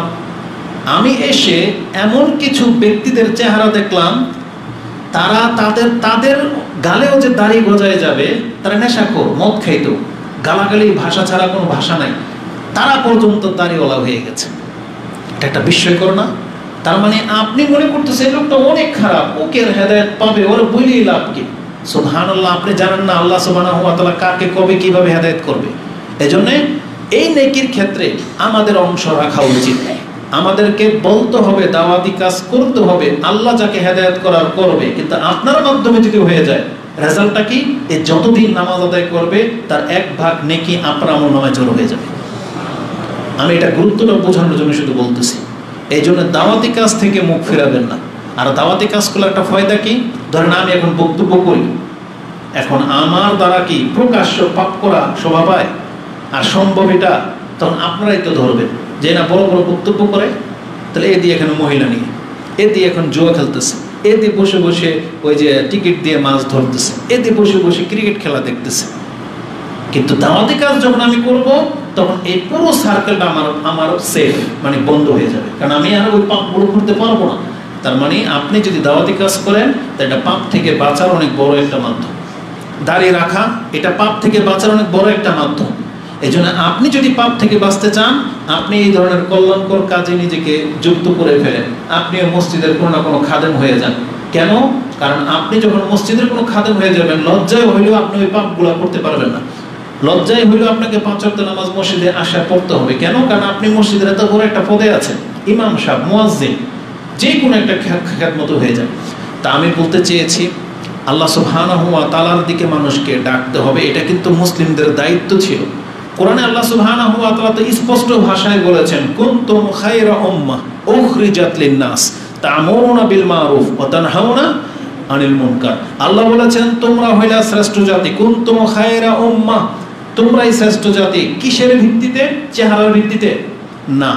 আল্লাহ বলেছেন তা'মুরুনা বিল মারুফ, তোমাদের কাজ হলো মানুষকে ভালো কাজের আদেশ করা, ওয়া তানহাউনা আনিল মুনকার, এবং মন্দ কাজ থেকে মানুষকে নিষেধ করা, ওয়া তু'মিনুনা বিল্লাহ, তোমাদের উচিত আল্লাহর প্রতি ঈমান আনা। এই জন্য তোমরা শ্রেষ্ঠ। কিন্তু আজকে অধিকাংশ মানুষ, আমরা কোরআন পাওয়ার পরেও ইহুদি নাসারাদের চরিত্রের, আমরা নিজেরা মানুষকে আল্লাহর দিকে ডাকি না, বরং আমরা নিজেরাই পাপের মধ্যে জড়িত। এটা আমাদের দায়িত্বের উপরে সবচেয়ে বড় আমাদের একটা অবহেলা, যার ফলে আজকে ইসলামের মধ্যে মানুষের পদার্পণ কম হচ্ছে। আমি তো বাংলার জমিনে, মানে এটা আক্ষেপ করে বলি, সৌদি আরবে দেখেছি কোনো না কোনো জমায়, কোনো না কোনো একটা সেমিনারে একজন নেপালি বা ইন্ডিয়ান, হিন্দু মুসলিম হচ্ছে, ইসলাম গ্রহণ করতেছে। তাহলে সৌদি আরবে এটা প্রতিনিয়ত দেখা যায়, প্রতিনিয়ত প্রত্যেক সপ্তাহে ঘটতেছে। ইসলামিক কালচারাল সেন্টারের যতগুলো সেন্টার আছে সৌদি আরবে, তার সমীকরণের মধ্যে ঈদের দিন একটা অনুষ্ঠান করা হয়, মানে 1 মাস ইফতারি করার পরে, ঈদের 1 দিন কি 2 দিন পরে, বা রমজান মাসের শেষ দিকে একটা অনুষ্ঠান করা হয় ইফতারি ক্যাম্পে। তাতে দেখা যায় প্রায় সময় না হইলেও 100 জন ফিলিস্তিনি, 100 জন ফিলিপাইনি ইসলাম গ্রহণ করেছে, হয়তো 10-20 জন নেপালের, কেরালার ইসলাম গ্রহণ করেছে। তাদেরকে নিয়ে, নিউ মুসলিমদেরকে নিয়ে অনুষ্ঠান করা হয় সৌদি আরবে। কিন্তু বাংলাদেশের এতগুলো মানুষ মুসলিম, 90% মুসলিম আমরা বাস করি। আপনি বলতে পারবেন, আপনি চিটাগাং রোড থেকে চাষারা পর্যন্ত আপনি আজকে 1 বছরের রিপোর্ট দেখাইতে পারবেন যে আপনার মেমোরিতে বা আপনি সংবাদ শুনেছেন কোনো একজন হিন্দু ইসলাম গ্রহণ করেছে? অথচ আমরা 90% মুসলিম। তাহলে সৌদি আরবে প্রত্যেক বছর কয়েক হাজার মানুষ ইসলাম গ্রহণ করে কেন? আপনি নিজেই বলতেছেন সৌদি আরব অত্যন্ত খারাপ হয়ে গেছে, এই সেই কত কিছু, তাই না? কিন্তু সেখানে কেন মানুষ অমুসলিমরা গেলে ইসলাম গ্রহণ করে? কারণ এখন পর্যন্ত সেখানে ইসলামের একটু ভাবমূর্তি আছে এবং ওরা দাওয়াতি কাজ করে মানুষকে, অমুসলিমদেরকে ইসলাম বোঝানোর জন্য তারা অনেক টাকা খরচ করে, বোঝায়, ওর যা প্রয়োজন সেটাকে দেখে ইসলামী সেন্টারে নিয়ে যায়, গাড়ি ভাড়া করে নিয়ে যায়, যাতে করে ইসলামটা বুঝতে পারে। আরে এক বেলার খাদ্য খাওয়ালে যদি কোনো ব্যক্তি ইসলাম গ্রহণ করে ফেলে, আপনি কি জানেন এটার নেকিটা কত? কিন্তু বাংলার জমিনে আমরা মুসলিমরা সেই দায়িত্ব কেন নেই না? আপনি কি জানেন একটা হিন্দুকে দেখলে আমাদের কত কষ্ট হয়? কত সুন্দর সুন্দর হিন্দুরা আছে, আপনি জানেন মরলেও জাহান্নামে যাবে। একবার ভাবেন একটা হিন্দুকে দেখে যে আমাদের ধর্ম মতে কোরআন হাদিস কি বলে, নাকি এটা আমি বাড়াবাড়ি করতেছি, কোন হিন্দু জান্নাতে যাবে? তাহলে আপনার কষ্ট হয় না যে বাংলার জমিনে আমরা এতগুলো মুসলমান থাকতে আমাদের চরিত্র দেখে একটা হিন্দু ইসলাম গ্রহণ করলো না? তাহলে আমরা কিসের দাওয়াতি কাজ করি? কিসের দাওয়াতি কাজ করি আমরা? তো এটার জন্য বলতেছি আমাদের এটা দায়িত্ব ছিল আমরা মুসলিমদের, যে আমরা অমুসলিমদেরকে ইসলামের দিকে দাওয়াত দেব। আজকে বাংলার জমিনে ক্ষমতাকে, চেয়ারকে দখল করার জন্য যে গ্রুপিং শুরু হয়েছে, যে মারপিট, যে মেহনত, এটা কি এই জন্য হওয়া উচিত ছিল? বরং এই মেহনতটা তো হওয়া উচিত ছিল যে পার্শ্ববর্তী রাষ্ট্রগুলো কাফের রাষ্ট্র, তাদেরকে আমরা কিভাবে দখল করব সেই মেহনত করা উচিত ছিল। যে এক টিম বার্মার দিকে, এক টিম নেপালের দিকে, এক টিম ইন্ডিয়ার দিকে, এক টিম আসামের দিকে, সেই দিকে তারা প্রচেষ্টা করা দরকার ছিল যে বাংলার জমিনটাকে আরো বড় করি, ইসলামের ঝান্ডা সেই দেশ পর্যন্ত নিয়ে যায়। আর ওই কাজ রেখে মুসলিমদের গড়ি দখল করার জন্য একজন আরেকজনকে বিদায়, মানে একজন আরেকজনের সাথে লেগে আছে। মুসলিম ইসলাম ধর্মের দাওয়াতি কাজ রেখে বিএনপির দিকে ডাকে, আওয়ামী লীগের দিকে, জামাতের দিকে, মানে যতগুলো রাজনৈতিক দল আছে তারা তাদের দাওয়াতি কাজের মেহনত নিয়ে ব্যস্ত। তাহলে ইসলামের কাজটা করবে কে? অথচ সব দল মুসলিম, সব দলই মুসলিম, মেহনতটা পুরাটি চলে যাচ্ছে দুনিয়াবি কাজে। এটা আমাদের 3 নাম্বার প্রধান কাজ হলো, আমাদের উচিত ছিল মানুষকে আল্লাহর দিকে ডাকা। কিন্তু আজকে আমরা এমনভাবে মিশে গেছি যে আমরা আমাদের ইসলামটার কোনো উপকার করতে পারতেছি না, বরং আমরাই হেদায়েত পেয়েছি সৌদি আরবে গিয়ে দাওয়াতের মাধ্যমে, কিন্তু বাংলার জমিনে সেটা দেখতে পাওয়া যাচ্ছে না। তাহলে এই জন্য আমি আপনাকে এটা স্মরণ করে দিতে চাচ্ছি যে মুসলিম হিসেবে এটা আমাদের দায়িত্ব যে আমরা মানুষকে আল্লাহর দিকে ডাকবো। কোরআনের আরেকটা আয়াত নিয়ে নেন, একটু আগে যে আয়াতটা বলেছি কুনতুম খায়রা উম্মাহ, এটা সূরা আলে ইমরানের 110 নম্বর আয়াত ছিল। দ্বিতীয় আরেকটা আয়াত আল্লাহ বলেছেন, তোমার কথা যদি তোমার পার্শ্ববর্তী কেউ না শোনে। এবার আসুন ব্যক্তি পর্যায়ে, আপনি মুসলিম, আপনার উপর দায়িত্ব ছিল সবাইকে দাওয়াত দেওয়া, তাই না? এখন আপনি অপারগতা পোষণ করলেন, এখন দায়িত্বটাকে একটু ছোট করে দিন। কিন্তু আপনি একজন পিতা, আপনার একটা সংসার আছে, আপনার আন্ডারে ছোট ছোট ভাই বোন আছে, আপনার ছেলে মেয়ে আছে, আপনার স্ত্রী আছে। তাহলে আপনার দায়িত্বটা একটু কমিয়ে দিই। সেটা কি? আল্লাহ বলেছেন, ইয়া আইয়ুহাল্লাযীনা আমানু কু আনফুসাকুম ওয়া আহলিকুম নারা, তুমি নিজেকে বাঁচাও এবং তোমার পরিবারকে বাঁচাও। তাহলে আপনি নিজেকে বাঁচাবেন কিভাবে? আল্লাহর দিন গ্রহণ করে, আল্লাহর দিন পালন করে। নিজের পরিবারকে কিভাবে বাঁচাবেন? তাদেরকেও আল্লাহর দিন পালন করতে বাধ্য করবেন এবং তাদেরকেও ভালো কাজের আদেশ এবং মন্দ কাজের নিষেধ করতে হবে। আল্লাহ বলছেন কু আনফুসাকুম ওয়া আহলিকুম নারা। আপনার প্রতিবেশীর উপরে আপনার ক্ষমতা খাটে না, বাদ দেন, আপনার কাজ হচ্ছে শুধু মুখে বলা। কিন্তু কোথায় দাওয়াতি কাজ করতে হবে? নিজের পরিবারের উপরে। কারণ আল্লাহ বলেছেন কু আনফুসাকুম ওয়া আহলিকুম নারা, তুমি তোমার নিজেকে এবং তোমার পরিবারকে বাঁচাও। আচ্ছা বলেন তো দেখি, আজকে সিদ্ধিরগঞ্জের থানার মধ্যে আমি যদি আমার পরিবারের দায়িত্ব নিয়ে নেই যে আমার মেয়ে বেপরদায় ঘর থেকে বেরোবে না, তারা 5 ওয়াক্ত সালাত আদায় করবে, আপনি তো আমার পাশের বাড়ির, আপনি যদি এই দায়িত্ব নিয়ে নেন যে আপনার মেয়েও বেপরদায় বেরোবে না, তাহলে আমাদের এই সমাজটা কি ঠিক হবে কি হবে না? হবে। কিন্তু কেন হচ্ছে না? কারণ আমরা কেউ এই দায়িত্বটা পালন করতেছি না। আর অন্যের চরকায় তেল দেওয়া ছেড়ে দেন, নিজের চরকায় তেল দেন। মানে নিজে যার মতো করে, যেমন আমার বাড়িতে আপনার বাড়িতে কেউ পানি ফেলবে না, এটা আমি দায়িত্ব নিয়ে নিই। তাহলে আপনিও সেই দায়িত্বটা নিয়ে নেন যে আপনার বাড়ির পানি ময়লা যেন আমার বাড়িতে না আসে, তাহলে তো একটা সমাজ হয়ে গেল সুন্দর, তাই না? আপনার বাড়ির গান বাজনা আমার বাড়িতে আসবে না, আমারটাও ওয়াদা করে নিলাম আমার বাড়ির গান বাজনা আপনার বাড়িতে যাবে না, তাহলে তো শৃঙ্খল হয়ে গেল। এই জন্য আল্লাহ বলছেন কুন আনফুসাকুম ওয়া আহলিকুম নারা। তাহলে আমরা ব্যক্তি পর্যায়ে যদি আল্লাহ সুবহানাহু ওয়া তাআলার এই দাওয়াতি কাজটা মানতাম, তাহলে আমাদের সমাজটা ঠিক হয়ে যেত। যে আমার বাসায় আমি কোনো গাঁজাখোরকে আশ্রয় দেব না, আমি কোনো হারাম ব্যবসায়ী এই আমার বিল্ডিং এর মধ্যে প্রতিষ্ঠানে ভাড়া দেব না। যেমন আমি হিন্দু ভাড়া দিইনি, খালি পড়ে আছে 3টা ফ্ল্যাট, কিন্তু হিন্দু আসে আমি দেই না। আমি যতটুকু পারি ততটুকু, আমি কোনো হিন্দু দোকান থেকে কিনে খাইও না। কেন? কারণ আমাদেরকে এত রসকস কমাইতে হবে, কারণ আমাদের মুসলিমদের নিয়ে ভাবতে হবে। কিন্তু আপনি সেটা কেন করেন না?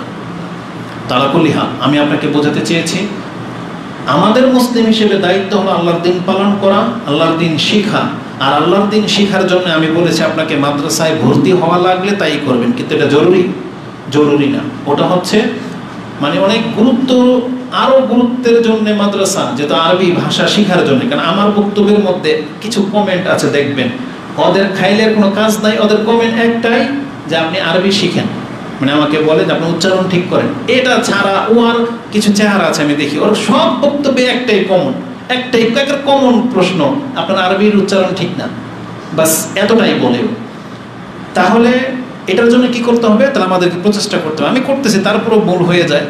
তাহলে যে চান, আপনারা যারা চান যে আমার জন্য ভুল না হয়, এই জন্য মাদ্রাসা মক্তব, তাহলে সেটা হচ্ছে ওই জড়তা কাটানোর জন্য। কিন্তু আপনার রব আছে কোথায়? বলেন কোথায় আছে আমাদের রব? 7 আসমানের উপরে আরশে আজিমে, তাই না? এটা জানার জন্য কি মাদ্রাসায় ভর্তি হওয়া ফরজ? না, কিন্তু এটা জানতে হবে কিনা? এখন এটা জানার জন্য যদি আপনাকে মাদ্রাসায় যেতে হয়, আপনাকে যেতে হবে। এটাকে যদি আপনি ঘরে বসেও জানতে পারেন, জানতে হবে, এটা ফরজ। আপনি জেনে নেন। কিভাবে জানলেন এটা জরুরি না, কিন্তু আপনাকে জানতে হবে আপনার রব কোথায় আছে। কিন্তু আজকে দুর্ভাগ্যবশত অধিকাংশ মানুষ মাদ্রাসায় পড়া সত্ত্বেও জানে না তার রব কোথায় আছে। তো আমাদের মূল দায়িত্ব হলো আমাদের রব সম্পর্কে জানা। তৃতীয় যে দায়িত্ব কি বললাম, আমাদেরকে দাওয়াতি কাজ করতে হবে, আল্লাহর দিকে আমাদেরকে মানুষকে ডাকতে হবে, যেটা আমরা করি না। লম্বা হয়ে যাবে সময়। আজকে শুধু 3টা দায়িত্বের কথাই বললাম। এখন এই দায়িত্বগুলো পালন করার গুরুত্ব কতটা, এর মধ্যে সততা, আমানতদারিতা কতটা গুরুত্বপূর্ণ, আসুন আমি আপনাকে কয়েকটা দেখাই। যদি আমরা যে দায়িত্বে আছি, যেমন আমরা এখানে মসজিদে যারা বসেছি প্রত্যেকে মুসলিম, কেউ হয়তো পিতা, কেউ ইমাম, কেউ হয়তো জব করি কোনো না কোনো কোম্পানির মালিক অথবা ওয়ার্কার, তাই না? তাহলে এখন আমাদের কিছু দায়িত্ব আছে। এখন এই দায়িত্বগুলো যদি আমরা পালন না করি, তাহলে আসুন আমি আপনাকে দেখাই এটা কি বিশৃঙ্খলা হতে পারে। প্রথমত হচ্ছে ব্যক্তি পর্যায়ে দায়িত্ববান হওয়া। মুসলিম হওয়া ছাড়াও যে আমরা ব্যক্তি পর্যায়ে আমাদের উপরে কিছু দায়িত্ব আছে, এটা রাসূলুল্লাহ সাল্লাল্লাহু আলাইহি ওয়াসাল্লামের একটা হাদিস যথেষ্ট। সেই হাদিসটি কোথায় আছে? মুসলিমে আছে, বুখারীতে আছে। মুসলিমে হাদিসটি 4618, বুখারীতে হাদিসটি 2409 এবং বুখারীতে হাদিসটি 7038 রয়েছে। এই 3 জায়গায় আছে। এবং মুসলিমের আরেকটি হাদিস 4618 রয়েছে। রাসূল বলেছেন কুল্লুকুম রাইন, তোমরা প্রত্যেকেই দায়িত্বশীল। এটা আমভাবে বলেছেন, কুল্লুকুম রাইন। তারপরে রাসূলুল্লাহ সাল্লাল্লাহু আলাইহি ওয়াসাল্লাম বলেছেন ফাল আমির আল্লাযী আলা নাস রাইন, যাকে কোনো মানুষের আমির বানানো হয়েছে, একজনের হোক, 2 জনের হোক, রাষ্ট্রের হোক, এরিয়ার হোক, যাকে আমির বানানো হয়েছে, আলা নাস মানুষের উপরে, রাইন আল্লাহ রাসূল বলেছেন এই আমির হচ্ছে দায়িত্বশীল। রাসূল বলেছেন আল ইমামু রাইন, রাষ্ট্রের নায়ক যিনি, তিনি হচ্ছে দায়িত্বশীল। মসজিদের ইমামকে বলা হয়েছে সে হলো দায়িত্বশীল। তারপরে আর রাজুল, যেমন আমরা এখানে কেউ ইমামও না, এখানে কেউ রাষ্ট্রপ্রধানও না, কেউ আমিরও না, নেতাও না, কিন্তু কি রাজুল, পুরুষ, কর্তা। আমি আর আপনি ঘরের কর্তা। রাসূল বলেছেন আর রাজুল রাইন, প্রত্যেকটা পুরুষ কর্তা, দায়িত্বশীল ফি আহলিহি, তার পরিবারের। তার মানে আমাদের প্রত্যেকের পরিবারের প্রত্যেকে দায়িত্বশীল। ওয়াল মারআ, মহিলাদেরকে বলা হয়েছে সেই মহিলা হয়তো ইমাম না, রাষ্ট্রের নায়কও না, কিন্তু সেই ঘরের কারো না কারো স্ত্রী, কারো না কারো মা, তাকে বলা হয়েছে রাইয়াতুন, সেও একজন দায়িত্বশীল। আলা বাইতি বালিহা, তার স্বামীর পরিবারে সে দায়িত্বশীল। ওয়া ওয়ালাদিহা, তার সন্তানের সে দায়িত্বশীল। দেখেন, পিতাকে বলা হয়েছে সে পুরো পরিবারের দায়িত্বশীল, আর মহিলাকে বলা হয়েছে সে তার স্বামীর সম্পদের আর সন্তানের দায়িত্বশীল, কিন্তু স্বামীর দায়িত্বশীল মহিলাকে বলা হয়নি। একজন পুরুষ তার সম্পদ, তার সন্তান, তার স্ত্রীর উপরে দায়িত্বশীল। তার মানে স্ত্রী যদি সালাত আদায় না করে, এটার জন্য কাকে জবাবদিহি করতে হবে? স্বামীকে জবাবদিহি করতে হবে। স্বামী যদি সালাত আদায় না করে, স্ত্রীকে ধরবে আল্লাহ? না, স্ত্রীকে ধরবে না।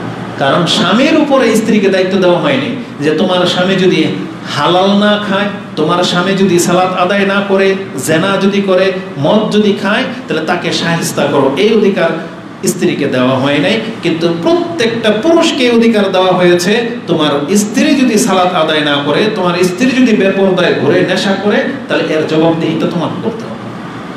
এটা খুব কঠিন একটা কথা। কিন্তু এই জন্য রাসূলুল্লাহ সাল্লাল্লাহু আলাইহি ওয়াসাল্লামের প্রত্যেকের কার কি দায়িত্ব সেটা আমভাবে বলে দিয়েছেন এবং বলেছেন, আল খাদিম রাইন ফি মালি সাইয়্যিদিহি, এবং যেই ব্যক্তি গোলাম হবে সে তার মালিকের দায়িত্বশীল।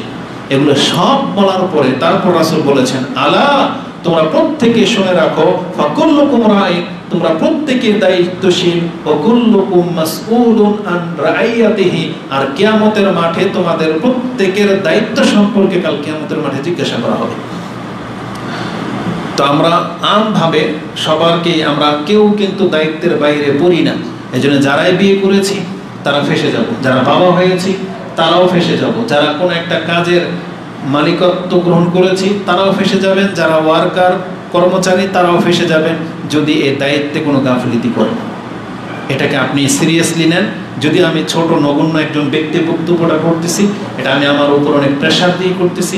আল্লাহ যেন আমাকে দায়িত্বশীল বানান এবং আপনারও দায়িত্বশীল হন, এই দোয়াই করি। এই কথাটা যদি একজন আল্লাহর ফেরেশতা নেমেও বলতো না, এই বক্তব্যটা যতটা মূল্যায়ন করা উচিত ছিল, আমি বলতেছি আপনাকে ততটাই মূল্যায়ন করতে হবে, কারণ বিধানটা আমার না, কথাগুলো আমার না। এই কথাগুলো আল্লাহ সুবহানাহু ওয়া তাআলা এবং তার রাসূলের, যেটা জাস্ট আমি শুধু নকল করে আপনার কাছে পেশ করেছি যে ইসলামের এমন একটা বিধান আছে, সেটা আমাদেরকে নিতে হবে। তো তাই প্রত্যেকের দায়িত্ব সম্পর্কে আমাদেরকে জিজ্ঞাসা করা হবে। এই গেল দায়িত্ব সম্পর্কে। এখন মুসলিম হিসেবে তার উপরে যে দায়িত্ব দেওয়া হয়েছে, আপনি যদি সেটা পালন না করেন, তাহলে বলেছি যে এটার কি রেজাল্ট হতে পারে। মুসলিম হিসেবে যদি দায়িত্ব না পালন করেন, ইসলামের একটা ভাষা হলো, যেই ব্যক্তি অন্তর থেকে অস্বীকার করেছে, মেনে নেয়নি, তারকে একটা ভাষা বলেছে ইসলামে। সেটা কি? যে ব্যক্তি আল্লাহকে অস্বীকার করেছে, কোরআনকে অস্বীকার করেছে, মুহাম্মদ সাল্লাল্লাহু আলাইহি ওয়াসাল্লামকে অস্বীকার করেছে, আল্লাহ তাকে কি বলেছে? কাফের। আল্লাহ তাকে কাফের বলেছেন। আল্লাহ সুবহানাহু ওয়া তাআলা আরেকজন ব্যক্তির পরিচয় করিয়ে দিয়েছেন, যে মুখে বলে আমি মানলাম কিন্তু আর অন্তর মানলো না, তাকে কি বলা হয়েছে?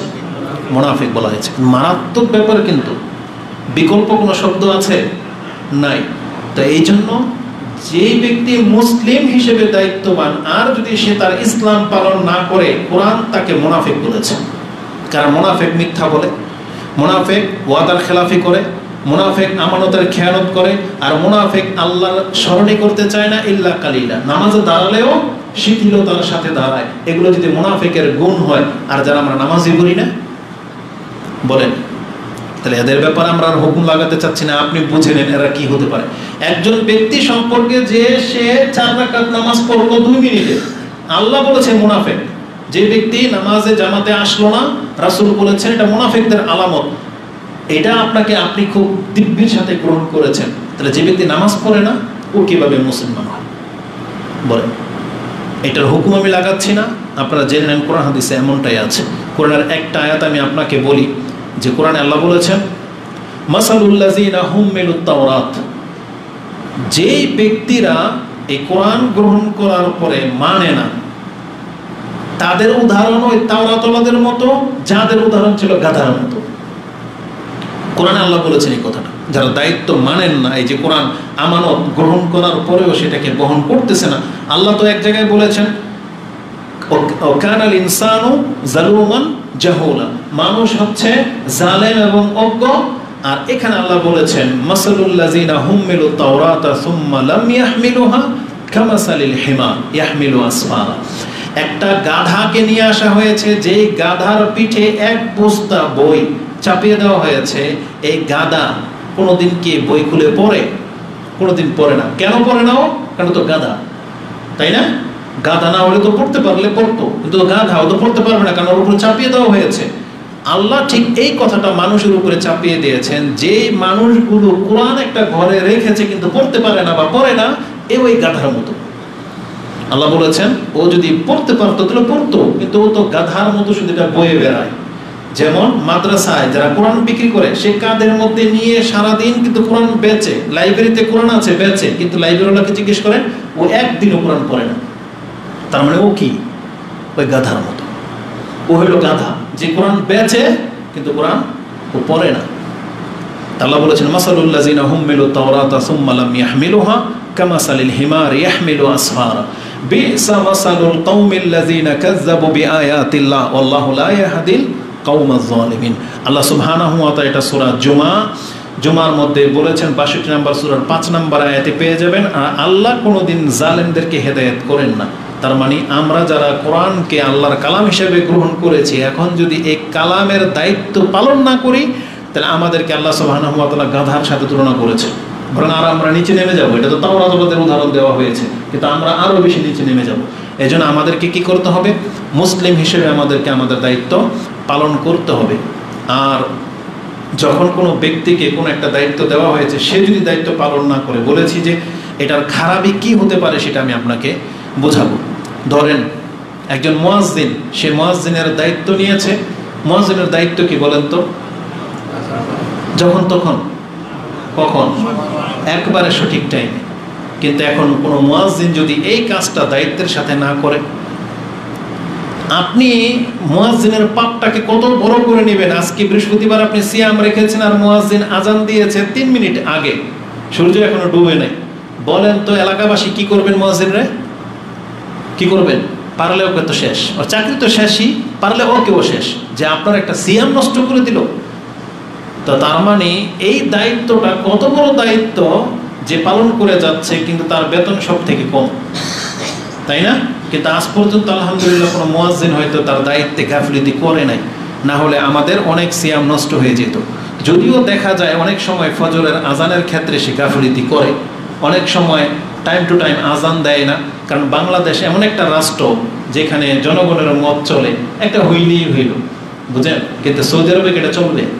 বরং এই দেশটা যদি ইসলামিক রাষ্ট্র হইতো, মুয়াজ্জিনের ক্ষমতা আছে যে আজানের ওয়াক্ত হয়ে গেছে আর ও খেয়াল খুশি আজান দেবে। কিন্তু বাংলাদেশ এটা হয়। আপনি ফজর নামাজের সময় দেখবেন 3:40 থেকে আজান শুরু হয়, এটা আমাদের কান শোনা। 5:25 পর্যন্ত আজানের শব্দ ভেসে আসতেই থাকে। কি মনে করেন এটা এমন একটা রাষ্ট্র যেই দেশের ফজরের নামাজ 35 মিনিট ধরে হতেই থাকে, এমন একটা রাষ্ট্র আমরা। তাহলে সেই জায়গায় আপনি নফল নামাজ আদায় করতে পারবেন, নফল সিয়াম রাখতে পারবেন? বাংলার জমিনের কোনো ব্যক্তি বলতে পারবে না যারা হানাফিদের নামাজকে ফলো করে, আজানকে ফলো করে, এদের সিয়াম হয়, বলতে পারবে না। কোনো ব্যক্তি যদি জ্ঞান রাখে যে সাহারের শেষ ওয়াক্ত কখন, তখন সে কিন্তু ওইভাবে সেহরি খায়। কিন্তু হানাফিদের আজানকে ফলো করে যদি কেউ সিয়াম রাখতে চায়, ওর সিয়াম শেষ। কারণ আজকে ফজর কয়টায় ধরেন? 3:40, 42, কিন্তু হানাফি মসজিদে আজান হবে কয়টায়? 5:15। তো 5:15 পর্যন্ত আপনি খেতেই থাকবেন, মানে 4:15, তাই না? তাহলে তারা এই 4:15 পর্যন্ত আপনি খেতেই থাকবেন, মানে তারা সঠিক ওয়াক্তের চাইতেও 20, 25, 30 মিনিট পর ওই আজান দেয়। এটা আমি বুঝাতে চেয়েছি। তাহলে যেই হুজুররা মানে আমানতের ক্ষেত্রে খেয়ানত করেছে, সেই জাতির ধর্ম শেষ, সে জাতির ধর্ম শেষ। এইভাবে প্রত্যেকটা সেক্টরে। এবার নেতার দিকে আসেন। বাংলার জমিনের যতগুলো নেতা আছে, যার যে দায়িত্ব, তারা যে দায়িত্ব যে পালন করে না, আর এর ফলে আমাদের বাংলাদেশটা এত রসাতলে, বুঝতেছেন না? রাস্তাঘাট করতে দিলে, দায়িত্ব দিলে, একটা কন্ট্রাক্টরও তার দায়িত্ব পালন করে না। অথচ আমরা মুসলিমরা কাফেরদের ভিডিও ক্লিপ প্রকাশ করি যে দেখেন আমেরিকা বা কাফেরের চায়না কোন একটা রাষ্ট্রের মধ্যে রাস্তা বানাচ্ছে, রাস্তার ভিতরের মধ্যে পাইপ ঢুকিয়ে দিয়ে ওরা থিকনেসটা দেখতেছে যে পিসিং যে ঢালাই করেছে, এই পিসের মাত্রা কতটুকু, 8 ফিট, 8 ইঞ্চি, এই 8 ইঞ্চি হয়েছে কিনা ওদের ইঞ্জিনিয়ার এসে চেক করে দেখতেছে। অথচ ধর্ম ওরা কাফের, ধর্মে কি আমাদের কাছে ওরা কাফের, কিন্তু আমরা মুসলিম হয়ে ওর যদি কন্টাক্টের মধ্যে লেখা থাকে 6 ফিট 6 ইঞ্চি ও দেবে 3.5 ইঞ্চি, 2.5 ইঞ্চির টাকার পকেটে। রাস্তা পাশ হয়েছে 12 ফুট, ও পারলে কোনো কোনো জায়গায় 10 ফিট করে দেবে। কেন? ওই 2 ফিটের টাকার পকেটে। তার মানে এটা সব সেক্টরে, এটা শুধু মানে একটা ক্ষেত্রে না, লেবার থেকে নিয়ে শুরু করে একবারে মন্ত্রী পর্যন্ত। লেবার পারলে ওকে বলেছে 10 ওরা মাটি ফেলতে, ও পারলে 8 ওরা ফেলে দিয়ে বেতন নেবে। এটা ওর এখান থেকে শুরু হয়েছে, একবার এটা পুরো মানে সচিব পর্যন্ত। তাহলে আমরা এগুলো বলতে গেলে অনেক লম্বা হয়ে যাবে কথা, এটা আপনারা জানেন। তাহলে যাকে যে দায়িত্ব দেওয়া হয়েছে সে যদি সেটা পালন না করে, এই পৃথিবীতে যে বিপর্যয়টা আসবে এটাকে কোরআনের ভাষায় ফাসাদ বলা হয়েছে। কি বলা হয়েছে? ফাসাদ। আজকে আমরা বাংলার জমিনে সেই ফাসাদের মধ্যে আছি, যেটা আল্লাহ কোরআনে নিষেধ করে দিয়েছিলেন, লা তুফসিদু ফিল আরদি বাদা ইসলাহিহা। আমি মুহাম্মদ সাল্লাল্লাহু আলাইহি ওয়াসাল্লাম এবং সাহাবায়ে কেরামদের মাধ্যমে পৃথিবীতে মুসলিমদের একটা ইনসাফ কায়েম করার জাতি হিসেবে তৈরি করে দিলাম। তোমরা কিন্তু পরবর্তীরা ফাসাদকারী হইও না। কিন্তু আমরা ওই ফাসাদকারী হয়েছে। আমরা মিথ্যা বলি, আমরা চুরি করি, মুখের মধ্যে এত রস, তারপরেও গাদ্দারি করতে দ্বিধা করে না। আমরা অন্যের কথা বাদ দেই, যেহেতু লাইভ হচ্ছে তো, আর আমি ভুক্তভোগী। আমরা আমাদের অন্যের কথা বাদ দেন, যাদেরকে দিনী ভাই হিসেবে চিনি, দিনী ভাই হিসেবে আমার মতন ব্যক্তির কাছ থেকে আজ পর্যন্ত যতজনে টাকা ধার নিয়েছে, একজন আমানতের সাথে টাকা ফেরত দেয় নাই। আমি এখন পর্যন্ত লিস্টে 15 জনের নাম কোট করে রেখেছি, আর তারা কিন্তু আমাদের দিনী ভাই। আর অ্যামাউন্ট কিন্তু ছোট না, অনেক বড়। আর আউট কথা বাদ দেন, মসজিদের কাজে আমার টাকা ব্যবহার করা হয়েছে, মসজিদের কাজে, সে মসজিদের ফান্ড পর্যন্ত এখন পর্যন্ত আমার টাকা রিটার্ন করে দেয়নি। তাহলে এটা যদি হয় দিনী প্রতিষ্ঠান, দিনী ভাইদের চরিত্র, তাহলে অন্যদের সাথে আমরা কিভাবে ডিল করবো বলে? আর আমি যদি কারোর সাথে করে থাকি, এটা ওপেন চ্যালেঞ্জ থাকলো, কোনো ব্যক্তি যদি ক্ষমতা থাকে যে মাহমুদের কাছ থেকে 1 টাকা পায়, পেশ করতে পারবো। আমি নারায়ণগঞ্জে তো 42 বছর তো হয়ে গেল নারায়ণগঞ্জ, কোনো একটা দোকানদার থেকে বড় করে ধরেন যে কোনো ব্যক্তি যদি প্রমাণ করতে পারে যে আমার কাছ থেকে 1 টাকা পায়, তারপরও নাকি আমরা মানুষের কাছে বিশ্বস্ততা অর্জন করতে পারলাম না। কিন্তু আমাদের সাথে এরকম খেয়ানত করা হচ্ছে।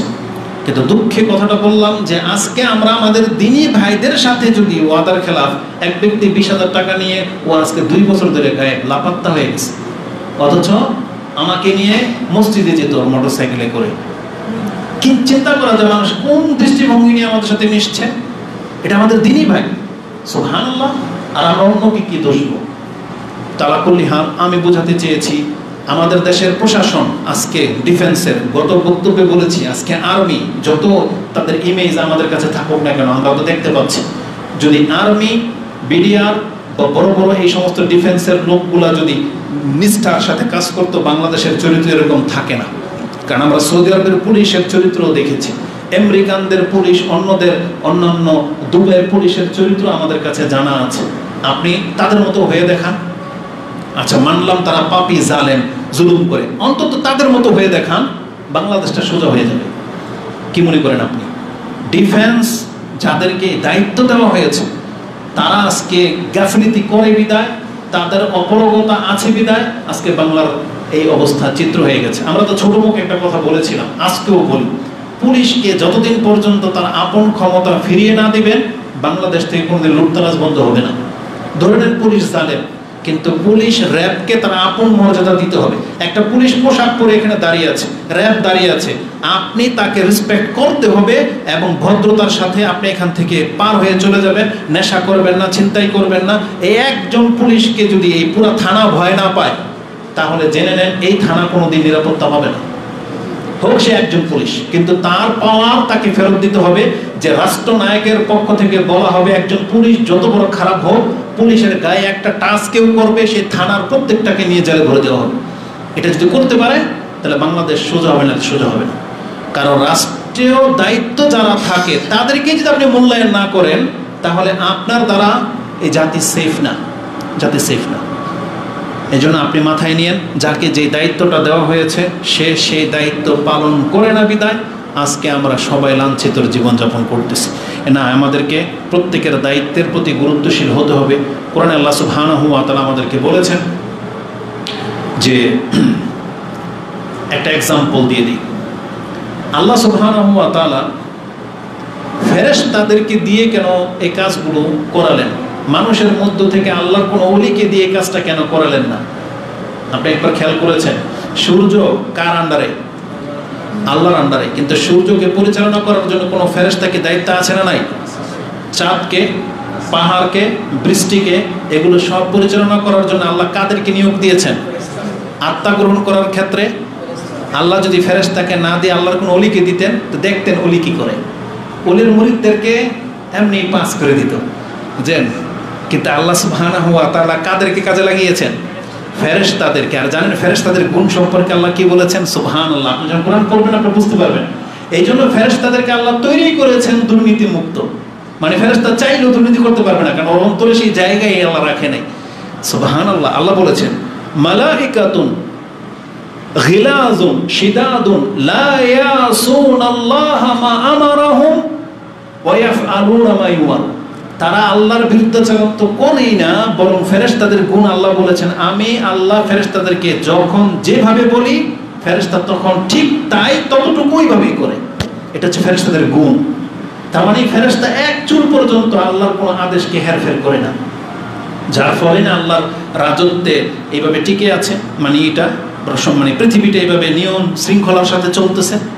কিন্তু ফেরেশতা যদি দুর্নীতিবাজ হইতো তাহলে ওই যে বৃষ্টি বর্ষণ করতে হইতো নারায়ণগঞ্জ করে দিয়েছে ব্রাহ্মণবাড়িয়া, এমন হয়ে যেত না? সুবহানাল্লাহ। আল্লাহ বলেছেন লা ইয়াসুনাল্লাহ, তারা আল্লাহর একটা আদেশকেও লঙ্ঘন করে না। যেমন শিয়াদের আকীদা কি? শিয়াদের আকীদা হলো নবুয়ত আসতে হতো আলী রাদিয়াল্লাহু তাআলা আনহুর কাছে, আসতে কার কাছে? মুহাম্মদ সাল্লাল্লাহু আলাইহি ওয়াসাল্লামের কাছে। এই জন্য তারা জিবরিল আলাইহিস সালামকে পর্যন্ত গালি দেয়। জানেন শিয়াদের একটা দল জিবরিল আলাইহিস সালামকে পর্যন্ত গালি দেয় যে জিবরিল আলাইহিস সালাম নাকি মুহাম্মদ সাল্লাল্লাহু আলাইহি ওয়াসাল্লামের কাছে না এসে না আলী রাদিয়াল্লাহু আনহুর কাছে না এসে নাকি মুহাম্মদ সাল্লাল্লাহু আলাইহি ওয়াসাল্লামের কাছে আসছে। বুঝেন? আচ্ছা আল্লাহ কি বলেছেন? লা ইয়াসুনাল্লাহ মা আমারাহুম ওয়া ইয়াফআলুনা মা ইউমারুন। এটা হচ্ছে ফেরেশতাদের গুণ। এবং আল্লাহ সুবহানাহু ওয়া তাআলা ফেরেশতাদের গুণ সম্পর্কে এটাও বলেছেন যে তারা হলেন বিশ্বস্ত। জিবরিল আলাইহিস সালাম সম্পর্কে আমিন বলা হয় নাই? কাউইউন আমিন, শক্তিশালী এবং তিনি হচ্ছেন বিশ্বস্ত। ওনার বিভিন্ন জায়গাতে সেটা বলেছেন, যেমন তাকবীর, সূরা তাকবীরের মধ্যে এই গুণগুলো আপনি পাবেন যেটা ফেরেশতাদের সম্পর্কে বলা হয়েছে। তো রাসূলুল্লাহ সাল্লাল্লাহু আলাইহি ওয়াসাল্লাম বলেছেন ফেরেশতারা কোনো হেরফের করে না। আচ্ছা ফেরেশতারা যদি হেরফের দুর্নীতিবাজ হতো দুনিয়া তো ধ্বংস হতোই, আপনার আমার জীবনের একটা বড় ক্ষতি হতো। সেটা কি জানেন? একটা চমৎকার একটা হাদিস আমি আপনার কাছে পেশ করি। বিচারের মাঠে যখন একজন ব্যক্তির আমলনামা লেখা হবে, তাকে যখন পড়তে দেওয়া হবে, আপনি জানেন আল্লাহ কি করেছেন সেখানে? ওই ব্যক্তিকে জিজ্ঞেস করবে তুমি তোমার আমলনামাটা পড়ো, দেখো দেখি আমার ফেরেশতারা যারা দায়িত্ব ছিল তারা এখানে কোনো হেরফের করেছে কিনা, কোনো কিছু লিখেছে যেটা তুমি করো নাই, বা এমন কোনো নেকি করেছে যেটা আমার ফেরেশতা লেখে নাই, রাগ করে দেখো তো কিছু পাও কিনা। কত চমৎকার ভাবে আল্লাহ সুবহানাহু ওয়া তাআলা ফেরেশতাদের গুণটা এখানে প্রকাশ করেছেন। আসুন হাদিস আমি আপনাকে দেখিয়ে দিই। তিরমিজিতে হাদিসটি 2639 রয়েছে, ইবনে মাজাতে হাদিসটি 4300 রয়েছে। রাসূলুল্লাহ সাল্লাল্লাহু আলাইহি সাল্লাম বলেছেন ইন্নাল্লাহা সায়ুখাল্লিসু রাজুলান মিন উম্মতি আলা রুউসিল খালায়েক। খুব শীঘ্রই আল্লাহ আমার উম্মতের মধ্য থেকে একজন ব্যক্তিকে সমস্ত হাসরবাসীর সামনে পেশ করবেন। খালায়েক ইয়াউমুল কিয়ামা, কিয়ামতের মাঠে। ফায়ানশুরু আলাইহি তিসআতান ওয়া তিসঈনা সিজিল্লাত, তার সামনে 99টা কিতাব নিয়ে আসা হবে যেটা তার আমলনামা। এবং কুল্লু সিজিল্লিন মিসলু মাদ্দিল বাসার, এক একটা কিতাব যখন খোলা হবে আপনার দৃষ্টি যতদূর পর্যন্ত যাবে আপনার একটা কিতাব এত বড় লম্বা। এভাবে কয়টা কিতাব? 99টা কিতাব তার সামনে রাখা হবে। এবং আল্লাহ তাকে বলবে ফায়াকুল আতুনকিরু মিন হাযা শাই, এই কিতাবের মধ্যে যা লেখা আছে হে বান্দা তুমি কি কোনো একটাকেও অস্বীকার করতে পারো? কোনো একটাকেও তুমি আপত্তি করতে পারো? এখানে বলা হয়েছে। সেই ব্যক্তি বলবে আযালামাকা কাতাবাতি আল হাফিজাতি, আমার যে হেফাজতকারী ফেরেশতা আছে তোমার সাথে কোনো হেরফের করেছে, তোমার উপর কোনো জুলুম করেছে কিনা দেখো তো দেখি। কোনো একটা কিছুকে এই জায়গায় একটা নোক্তা মেরেছে যেটা তুমি করো নাই, এটা কই আপত্তি করতে পারবে তুমি? এটা আল্লাহর বান্দাকে জিজ্ঞেস করবে। আল্লাহ কতটা কনফিডেন্স দিয়ে বলতেছেন একজন ফেরেশতা যে এই চরিত্রের, যে ফেরেশতা যে নিজের পক্ষ থেকে একটা খোঁচাও মারতে পারে না, এই জন্য বান্দাকে জিজ্ঞেস করতেছেন যে তুমি কি ফেরেশতার লিখনের উপরে কোনো আপত্তি করতে পারো? দেখো তো দেখি। সেই ব্যক্তি বলবে ফায়াকুল লা ইয়া রাব, হে আমার প্রতিপালক, এখানে আমার কিছু বলার ক্ষমতা নাই, যা আছে সব পুঙ্খানুপুঙ্খ লেখা আছে। এটা কে পারে? একটা দায়িত্বশীল ব্যক্তি পারে, যাকে যে দায়িত্ব দেওয়া হয়েছে সে পারে। কিন্তু আমাদেরকেও বলা হয়েছিল আমরা যেন এই চরিত্রের হই, কিন্তু আমাদেরকে আজকে দায়িত্ব দিলেই দেখা যায় আমরা খেয়ানত করে বসে থাকি, যার ফলে আজকে বাংলার জমিনের এত বিপর্যস্ত অবস্থা, যার ফলে আমরা এত লাঞ্ছিত জীবনের মধ্যে আছি, যেটা আল্লাহ সুবহানাহু ওয়া তাআলা ফেরেশতাদেরকে দেয়নি। ফেরেশতাদের কাছ থেকে সেটা আল্লাহ সুবহানাহু ওয়া তাআলা উঠিয়ে নিয়েছিল। তারপরে এই জমিনে মুহাম্মদুর রাসূলুল্লাহ সাল্লাল্লাহু আলাইহি সাল্লাম, তাকে যে দায়িত্ব দেওয়া হয়েছিল, মুহাম্মদ সাল্লাল্লাহু আলাইহি সাল্লামকে পরিপূর্ণভাবে পালন করেছে কি করেন নাই? যদি তিনি রিসালাতের ক্ষেত্রে নিজের জন্য একটু যদি ফ্যাসিলিটি নিতে চাইতেন, তিনি দাওয়াতি কাজ যদি না করতেন, তাহলে তিনি পারতেন, কিন্তু পেরেছেন? পারেন। তাকে আঘাত করা হয়েছে, তাকে তারপরও দাওয়াতি কাজ করতে আল্লাহ তাকে বাধ্য করেছেন, এবং তিনি তার পুঙ্খানুপুঙ্খ দাওয়াতি কাজ করেছেন। তিনি কোনো হেরফের করেননি, যাকে যতটা দেওয়া ততটা তিনি দিয়েছেন। তাকে অপবাদ দেওয়া হয়েছে, কিন্তু আল্লাহ তার জবাবে কোরআন আয়াত নাজিল করে দিয়েছেন। এই মুহাম্মদ সাল্লাল্লাহু আলাইহি সাল্লাম সম্পর্কে আল্লাহ কি বলেছেন? ইয়া আইয়ুহার রাসূল বাল্লিগ মা উনজিলা ইলাইকা মির রাব্বিক ওয়া ইন লাম তাফআল ফামা বাল্লাগতা রিসালাতাক। আপনি যদি আমার এই দাওয়াতি কাজ না করেন, তাহলে আপনি রিসালাতের দায়িত্ব পালনকারী হইতে পারবেন না। কিন্তু রাসূল কি দাওয়াতি কাজ করে নাই? তার মানে আল্লাহ বলেছেন যদি আপনি এটা না করেন, তাহলে আপনি যেন আমার রিসালাতের দায়িত্ব পালন করতেছেন না। কিন্তু রাসূলুল্লাহ সাল্লাল্লাহু আলাইহি সাল্লাম তার উপর অনেক অত্যাচার তিনি সহ্য করেছেন, তারপরে রিসালাতের দায়িত্ব তিনি পুঙ্খানুপুঙ্খভাবে পালন করেছেন, তিনি কোনো হেরফের করেননি। এভাবে বলতে গেলে অনেকটা লম্বা হয়ে যাবে বক্তব্য। আমি আমার মূল মেসেজটাকে আপনাদেরকে বোঝাতে পারলাম কিনা